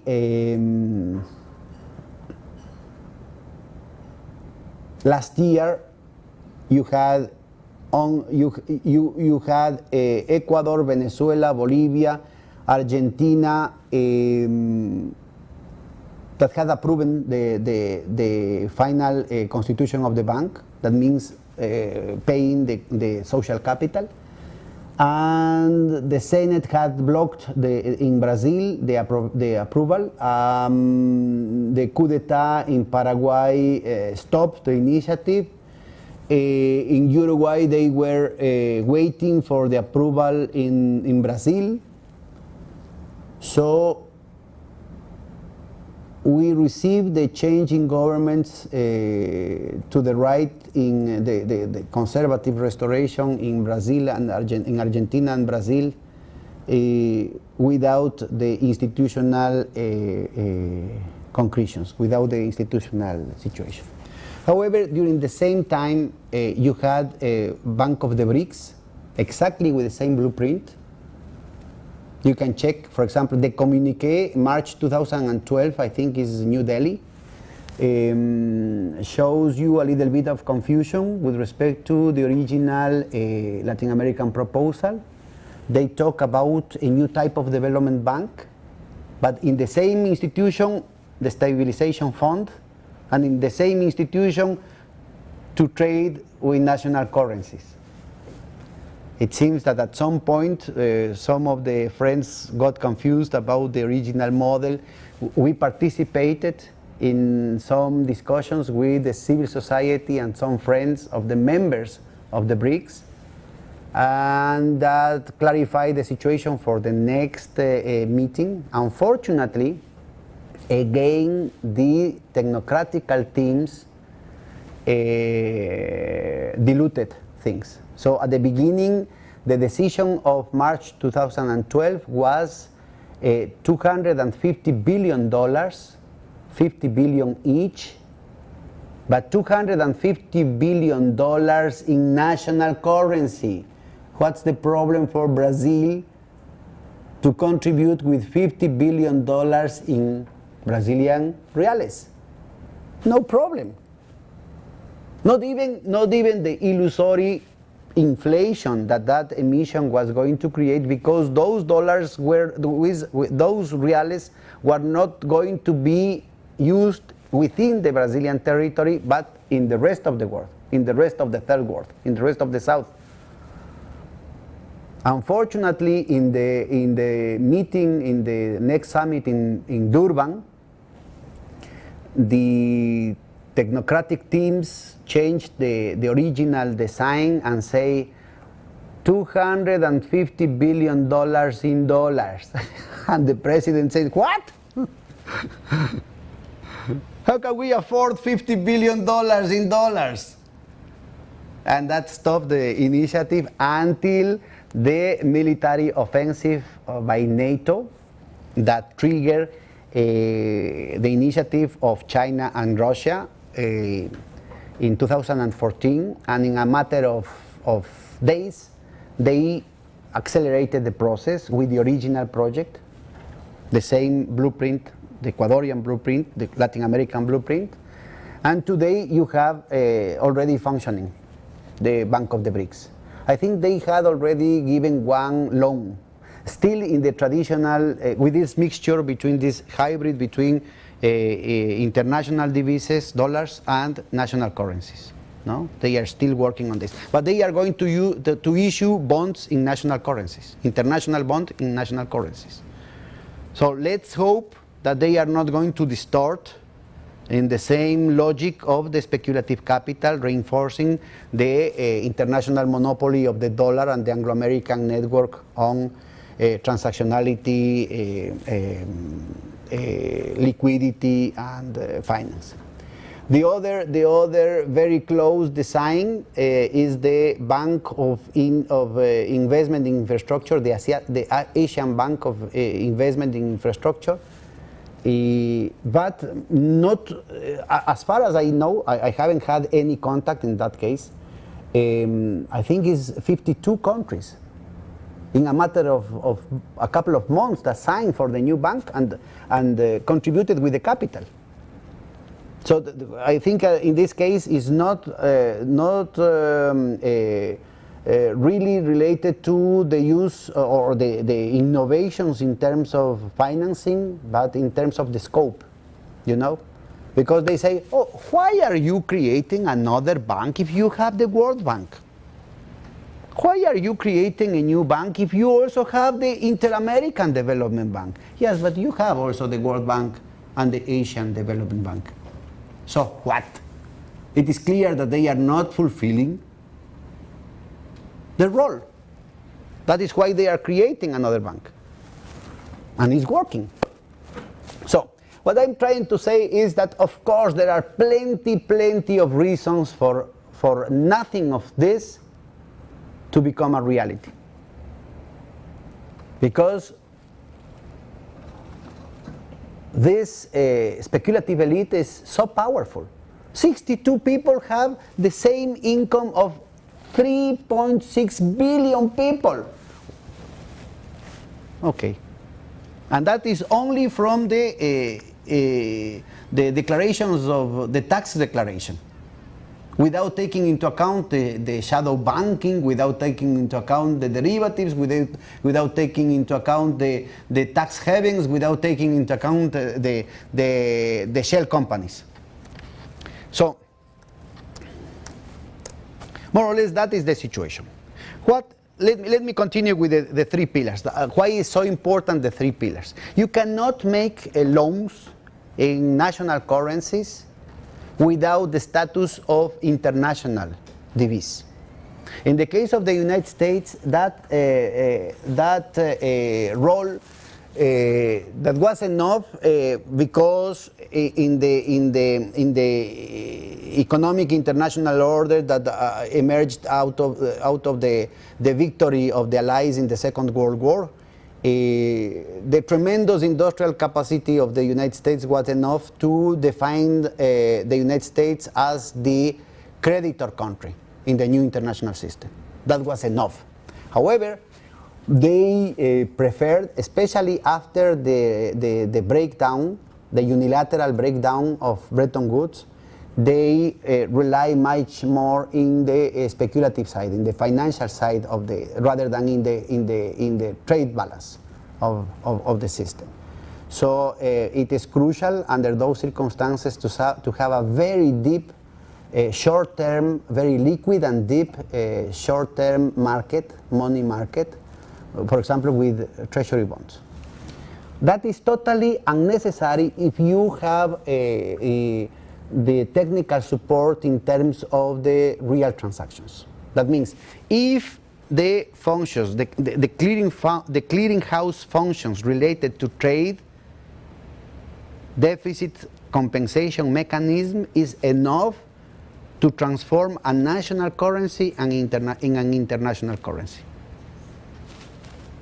If you provide the technical mechanism for sustainability, sharing the burden between the superávit countries and the deficit countries, you are done. And that is why our proposal, I don't have time, maybe you are going to be bored by the mathematics, but it's very clear, it is very clear that you can mitigate risk, that you can make it work if you start from block regional arrangements. So it is very easy to start gradually, to grow gradually into the conditions of mutual exchange in terms of real trade, and to increase the capabilities of the clearinghouse accordingly to those needs. It's very, very easy to do it. More so if you have common infrastructure. For example, if you have, that is what happened in the process of the European Union. When it was the European Community, One of the main points was the infrastructure and connectivity, the railroads. The network of railroads was enough, not only because of the construction itself, but also because of the real flows that was going to provoke. So that was enough to compensate the fiscal cost, because today is in fashion to argue that what is lacking in the European design is fiscal federalism. Well, Europe was working during the first 40 years with fiscal federalism. The countries in the northern Europe, especially Germany, the Netherlands, and sometimes France, were supporting with fiscal transfers the catching up of the south, the southern countries. And that those development, those transfers were convergence. The convergence transfers. And that convergence, well, that was basically related to the development, the industrial development, the agricultural development, the common agrarian policy. But then they had other type of funds linked to institutional arrangements, including democracy. In the case of Spain, in the case of Greece, in the case of Portugal. Moreover, in the case of Portugal, because they had a socialist revolution, the European community entered with a huge investment, a huge injection in money for institutional support, including education, including cultural policy, of course, anti-communist cultural policy, including arts, including the support of intellectuals, including studies, social sciences studies. So they had already federal fiscal federalism. They stopped with the fiscal federalism after the City of London attack against the Bank of England and the Bank of Italy. The destruction of the European monetary system, the cornering of the rest of Europe into the Maastricht Treaty and the crazy Stability Pact, and then England pull out. They put the trap, they include all the rest of Europe in the trap, and they pull out of the trap. And then now they have done the same with Brexit. So let's return to this, because it is a direct response to this type of situation. You need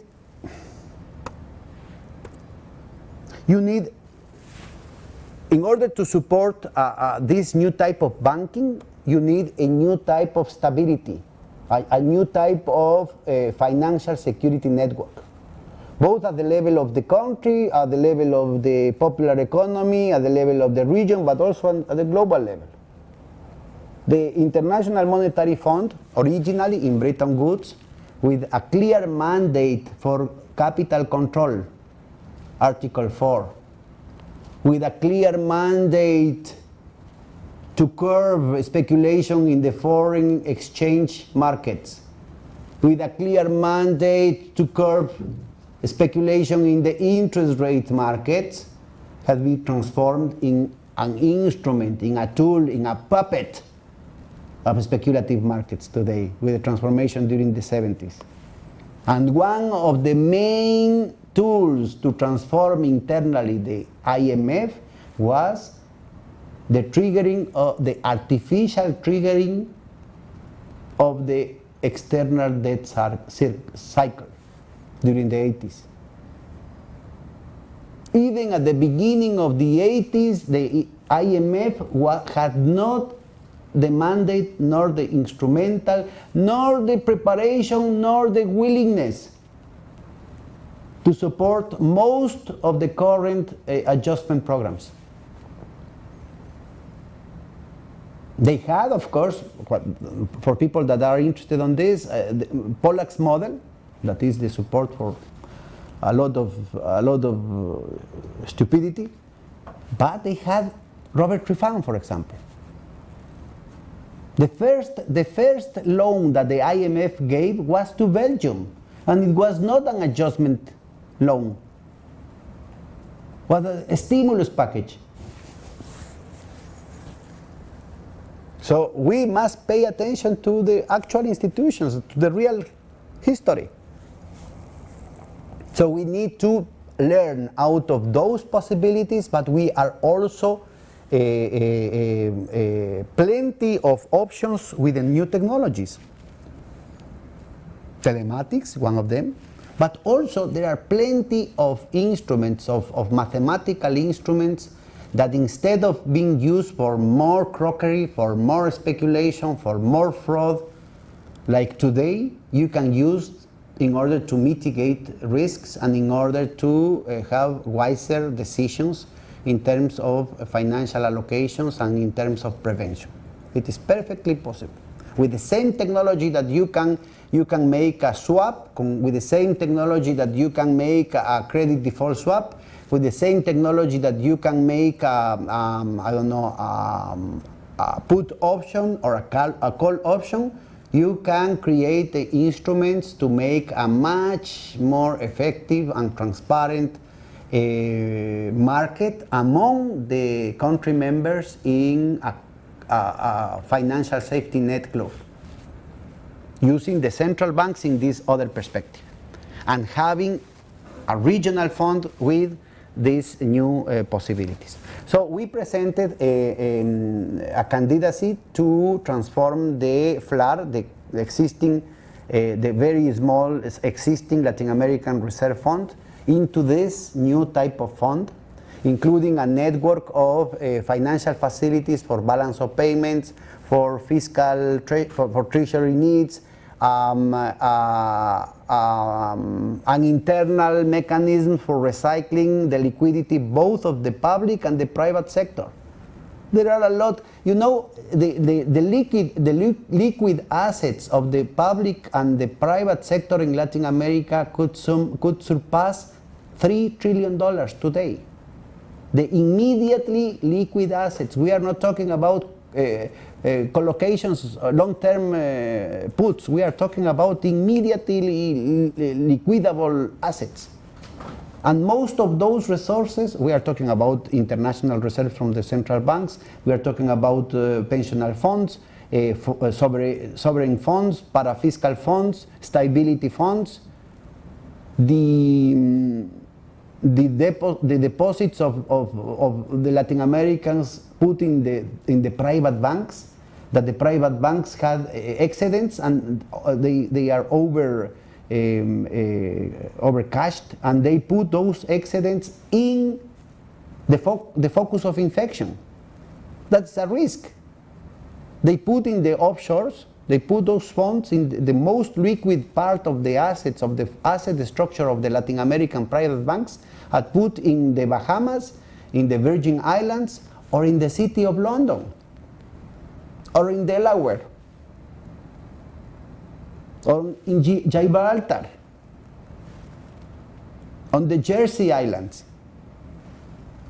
So it is a systemic risk for Latin America. So with the adequate institutional arrangement, we can recycle those resources in order to create a liquidity market internally.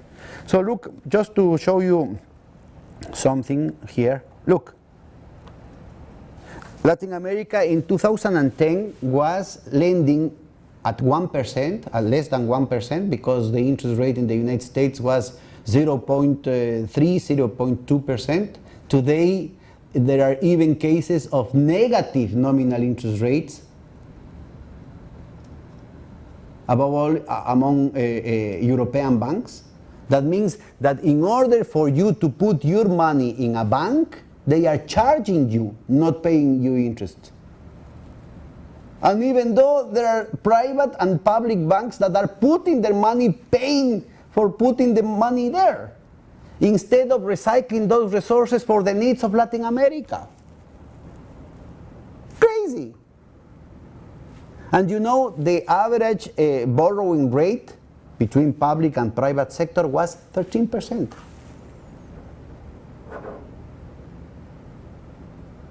That that is evidence enough of the failure of the hypothesis of efficient markets. That is proof enough that there is no arbitrage in the functioning of the financial markets. No efficiency, no transparency, permanent segmentation, discrimination, blindness, asymmetric information, fraud.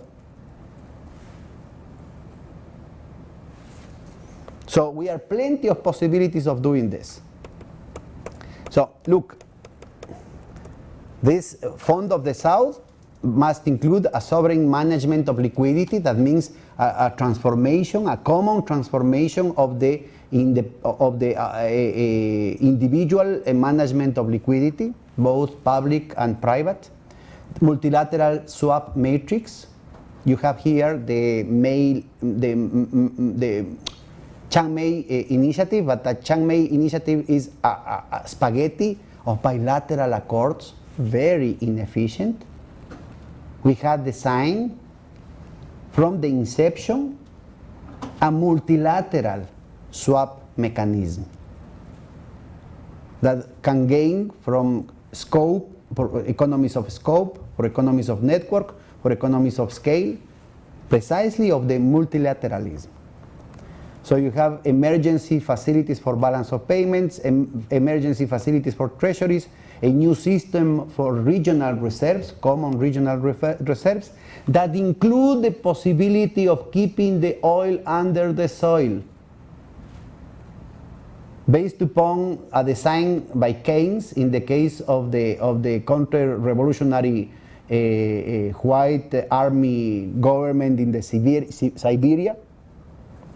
We have the design, the technical design, for using directly the oil under the soil. Instead of extracting the oil, selling for green papers and putting under the mattress or a click of the computer, you use directly the reserves, certified as the private sector do all the time for speculative purposes in the stock market of Toronto. And we can use directly those reserves as international reserves. And we can keep the oil under the soil, the gold under the soil, the lithium under the soil, the copper under the soil, the forest intact, and the biodiversity also intact. And we can work this with the other Ecuadorian proposal that we launched around the Keeping the Oil Under the Soil initiative in 2003, before Correa, in the case of Saraguro, and then in the case of Yasuni. That includes the proposal to the international arena of this new concept, not only the use value, but the non-use value. The value of not touching natural resources because of precautionary principles, but also because of carbon sequestration. That is a totally different perspective than the carbon bonds, Goldman Sachs carbon bonds. We are not talking about speculation. We are talking how to make viable a project like Yasuni, and how to make it viable not only as an initiative from the national government, because one of the mistakes of the design of Yasuni, that it was not in the original proposal of Sarayaku in 2003, 2004, was to use different mechanisms, because Yasuni is a proposal of all or nothing. Either we go together in the sacrifice for Ecuador not to exploit this yaciment, this field, or we have to start the exploitation of the field. Okay? In our design, in our original design, you have different instruments for different segments of the natural resource. So you have a core that is untouchable, the most important part of biodiversity that is untouchable, and then you have a kind of protective belts with different degrees of intervention. And then you differentiate instruments to buy environmental services in terms of flow, year by year, or stock That's very important. So that gave the possibility of small investors, for example, the university, Lingnan University, could buy this hectare of primary forest for 1 year. So that prevent the deforestation of that forest for 1 year, and that could cost, I don't know, some thousands of dollars. And you can make campaigns from the civil society year by year, segment by segment of the whole project. It's much more viable, much more participative, and that is going to create a social pressure at the international level that unfortunately the Yasuni project was not able to mobilize in order to set up the conditions for this new market for environmental issues. So that, and just the possibility of having this is enough to stop deforestation. Is enough to stop the destruction in open sky technologies of a lot of mining in Latin America. More so with an environment, more so with a horizon in which you are not sure of what the price of copper, what the price of gold is going to be next year. I don't know if you are following the idea. So the design is plenty of new technical possibilities, but with a very pragmatical result, immediate result, with tactical objectives, but also with strategic targets. We started with a very pragmatical result in the short run, but we are projecting the idea in terms of the construction of a very different north-south system of reserves, a very different north-south agreement in terms of environmental responsibilities, a very effective mechanism to actually create the conditions for precautionary measures, and a very clear mechanism to avoid the manipulation of the goodwill of the people in terms of speculation, for example, with biodiversity. So some transnationals are very eager to preserve some specific genoma or germoplasm in order for them to patent them. So there is a lot of very nice phrases around this type of social mobilization, but you don't know which is the real origin of the financing of those groups. So in order to make it clear and to prevent this type of crookeries, you must have this type of very clear, transparent, and definitive institutional arrangements. In order to prevent the spreading of another bubble in the carbon bonds mechanism, you need to create these other alternatives. And fast. Because we are in the middle of an environment, of a casino environment. So we need to create these conditions. And of course, not only this, you need to create a system of reserves with devices, at least in the transition, and this could be a long transition, maybe 50 years transition, but we also need to create the equivalent to the regional special drawing rights. In the Stiglitz Commission, we, Ecuador, launched a loan and risking the ridicule of the rest of the people, the initiative of issuing special drawing rights as a mechanism for reducing the tremendous structural asymmetry between the macroeconomic and financial capabilities of the North and the South. They mock at us, saying, but the special drawing rights is a basket of currencies, is a virtual currency issued theoretically by the IMF, but that the IMF hated and never used it because they couldn't apply any conditionality. They need to restrict liquidity, so that was the old IMF. They didn't want the world to know about this. So we resuscitated this situation and we presented to the United Nations in the Stiglitz Commission, but more important that was we presented to the plenary of the Extraordinary General Assembly, especially to the G77. And it was a very interesting campaign because we lobbied with all the plenipotentiary representatives. And finally, they say, okay, but you know, even voices from the progressive economists, the progressive intellectuals, technocratical nonsense. Oh, are you an economist? You know, technically they are flunked because they were very ill-designed. In accounting terms, it is impossible to issue the special drawing rights.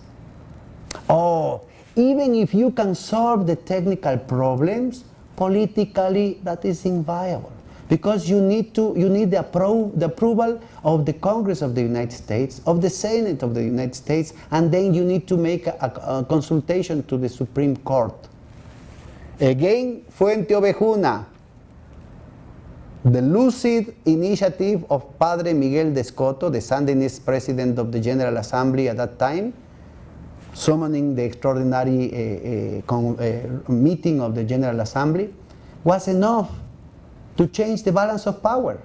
And the unique, relevant decision of the G20 was April 2009 approving, or by the way, the total illegal approval of the issuing of special drawing rights, because the G20 is not a formal institution of the IMF. So the G20 cannot approve the issue of special drawing rights. The IMF has its own bodies that must approve this type of situation. But finally it was the G20 approval of April 2009 of the special drawing rights that made it possible in 3 weeks. Trevor Emanuel was in charge of the former economy minister of South Africa, was in charge of the technical issues, and everything was smooth. 187 countries received their quotas of special drawing rights, and unfortunately only 23 had used them, because the majority do not know how to use them. And out of the 23, 4 because me personally told them how to use them. I'm not talking about my merits. I'm talking about the tremendous deficit of the academic discussion on those issues. In the case of Ecuador, that meant $450 million without term. That means we can pay whenever we want at 0.2% of interest. A fifth of 1%. Okay, our proposal was to issue the special drawing rights every year in order to allow liquidity mechanisms to face the crisis. But attention deficit disorder, that's the real problem of the G77, and that's the real problem of the progressive movements. They have forgotten. We achieved an early victory in April 2009. Me, myself, I was as the prophet in the desert, insisting in that possibility, but nobody had mobilized around this type of issues. More so, we presented a proposal, look at this, and this is registered. We presented a proposal in 2008 to fund the FAO, the United Nations Organization for Food and Agriculture, that required $30 billion, $30 billion, pennies, in comparison to the trillions of dollars that the central banks had issued ex nihilo to give to the same banks that in the first place provoked the crisis out of incompetence and corruption. The FAO asked only for $30 billion to solve the problems of famine. to solve the deficit in food for the almost 1 billion people at that moment. And we proposed to solve that problem with special drawing rights. There was no limits, there was no technical obstacle to do that. And that was silenced. And when we went to the civil society, to the social movements, to the intellectuals from the left, to the progressive intellectuals, some of them friends of us, they say, you know, that is capitalism. That is reformism, and I am a revolutionary. 2009, it was an increase of more than 300 million people suffering famine, suffering hunger, because of speculation in the financial markets. You know, it's very sad. It's very sad. There is no room for desperation, demoralization. There is no room for demobilization. But at the same time, there is no room for stupidity, nor sectarism, nor dogmatism, nor vanity. Human lives. We are talking about human lives. And there are, of course, nobody has the monopoly of the initiative. If that is not enough, let's present another proposal. But let's stop the speculative oligarchy to continue this agenda of destabilization, chaos, famine, war, everywhere. That can be stopped right now with this type of mechanism, you know? And again, everything is inspired in the history of capitalism. I'm not inventing the wheel. I can prove that this was in the mind of Alexander Hamilton, that was in the mind of Keynes, that was in the mind of Harry Dexter White, in the mind of Franklin Delano Roosevelt. So there you are. Well, we don't have time. By the way, China has signed. Let me finish with this. So the third pillar is the regional fiduciary currency. That means a new type of regional currency based in the same idea of the special drawing rights at the local level. This had already a concretion. The Sucre, the regional system of payment compensation, is working from for February 3rd, 2010, and has been subject to the most vicious attack on behalf of the banks that had lost with this the monopoly in the transactions. At the beginning, they were adamant, saying, oh, that's crazy, that's corruption. The moment in which you start doing this, the world is going to end. The sky is falling over our heads. So the victory was not the amount of transactions, but the first transaction. Because we've shown that it was possible to have a transaction without passing through the private monopoly called SWIFT,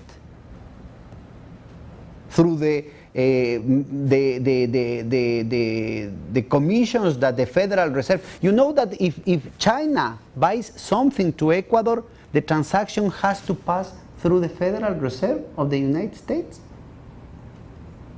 Do you know that if France buys something to Nigeria, because Ecuador is dollarized, to Nigeria or to Colombia, France has to hire a bank in France with a correspondent bank, private bank in the United States, passing through this monopoly, this private monopoly called SWIFT, to the Federal Reserve, and from the Federal Reserve to the correspondent Bank of Colombia in the United States, from the correspondent private bank in the United States to the Colombian bank, and you have to pay commissions for every one of the transactions. So what we did was an intranet connection between central banks. And the intranet connection among central banks, because it was a multilateral mechanism, has saved that a lot of money and had allowed the small and medium-sized enterprises, the popular economy, to have another possibility in the international markets. That so far was impossible because of the cost of a commercial, a letter of exchange. The participation of the traditional banks involved in this type of transactions is very, very expensive for a small transaction. But you are saving all these costs. What is the problem? And you know, the idea, our proposal is to have these block regional monetary and financial arrangements, and then to have connections between block regional arrangements. In the case of Asia, through Chiang Mai could be the seed. I think it's totally inefficient design, but could make the work. But also we can make this with China. Why not? What is the purpose for China? China has already $4 trillion in international reserves, 2 of which are denominated in dollars. You know, Keynes said, if you owe the bank $100,000, no, if you owe the bank $10,000, you are toast. You are in the hands of the bank. But if you owe the bank $10 million, the bank is toast because the bank is in your hands. China has $4 trillion in international reserves. Do you know which is the main debtor? The United States. So, are you really believe that at some point the United States is going to pay you? So why are China insisting in reproducing the same ways of exploitation in the third world based in order to obtain more dollars? This is not in the interest of the Chinese people. This is not a matter of national security. You are not optimizing anything. The real interest of China, because this is the engine of productive capitalism in the world, is to guarantee markets, long-term markets. And in order to guarantee markets, China must provide the conditions for the international relaunch of revenues, the endogenous generation of revenues everywhere in order to buy Chinese production. Not because I am a communist. It is not a matter of ideology or opinion. It is not possible to make profits if you don't have a market. And it is not possible to have a market if you don't have revenues. Impoverished countries cannot buy your products. Look your future in Europe. Look the works of Germany. Well, actually it was not Germany. The Deutsche Bank is not a German bank. You cannot kill the golden eggs goose. That is a dynamic system. This is a monetary system of production. That is what I was trying to say. And you have the same principles, the same problems at the micro level and at the macro level. At the regional level, but also at the international level. And you could have the same type of solutions, you know. Upon this reconstruction of the international system of payments, a network of intranet solutions. By the way, China has signed bilateral sucres, first in 2008 with Mexico, South Korea, Taiwan, Japan, Brazil, Argentina, because of a balance of payments, because of financial transactions. And then they reflect on it, and several years after, they signed another wave of bilateral sucres just with a monoline purpose around trade mechanisms. So that is totally inefficient. First, because it reproduces the notion of bilateral agreements.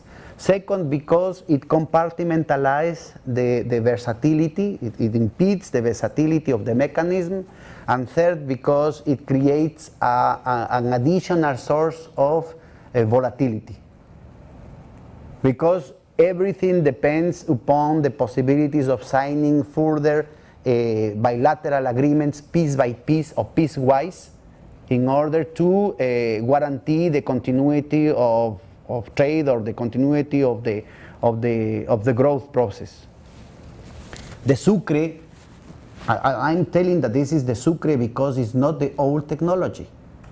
I'm talking about the sucre because it's a hybrid between gross liquidation in real terms and net liquidation in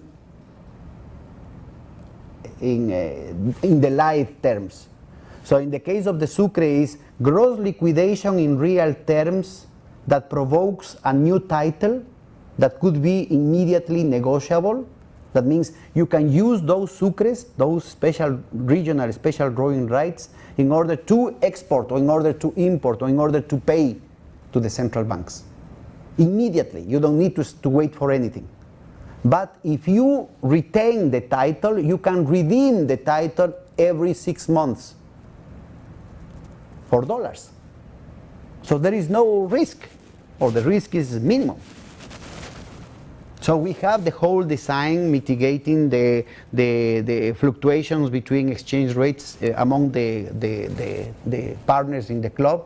But of course, the initiative in the case of the sucre engages the partners that are not the major commercial buyers.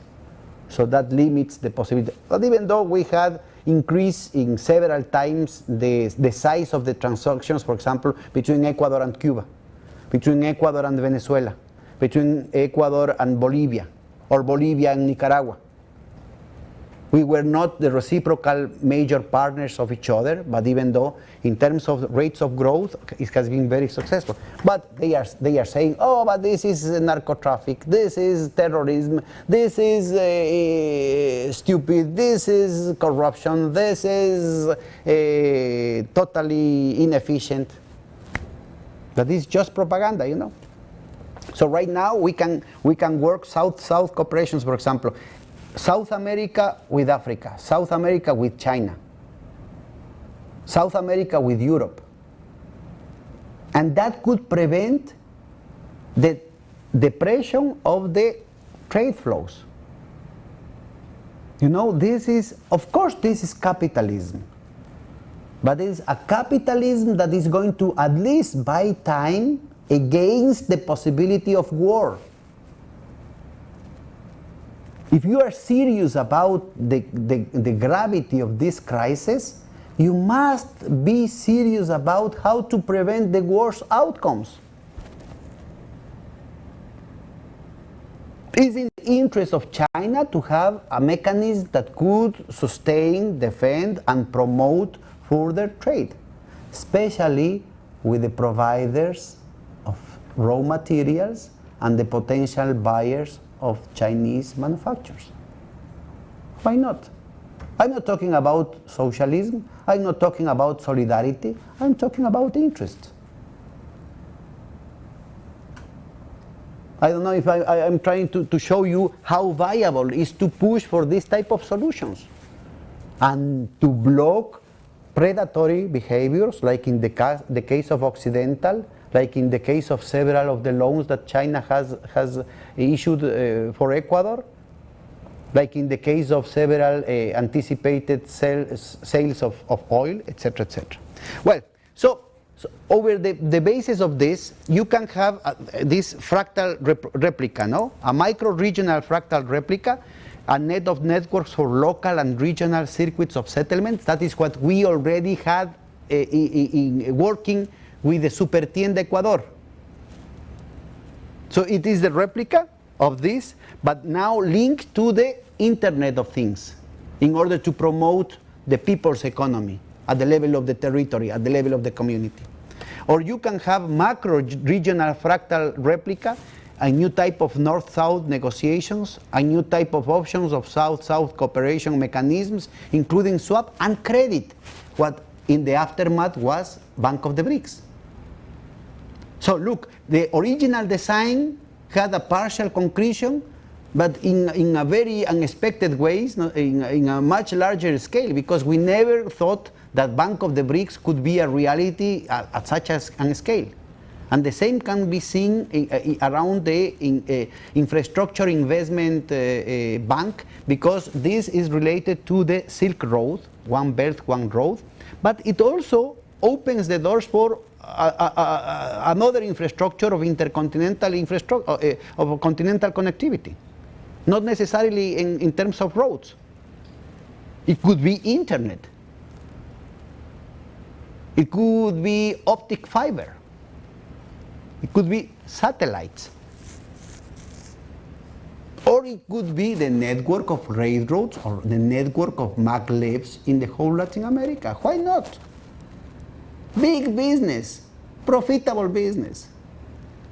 And very promising, because we have a very homogeneous and very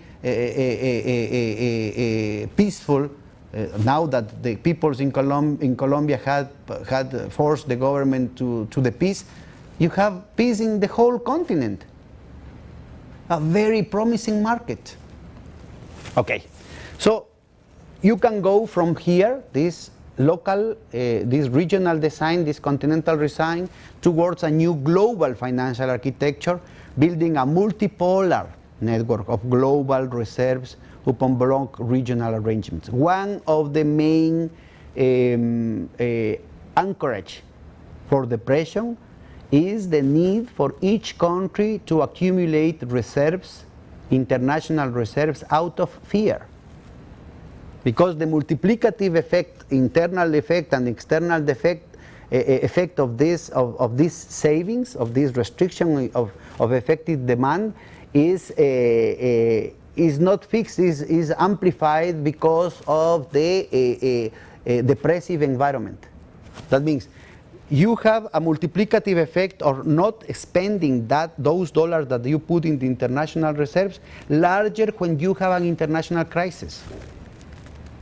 So this is worsening more than proportional the effect because of keeping the dollars in your mattress out of fear of a speculative attack, out of fear of capital flights.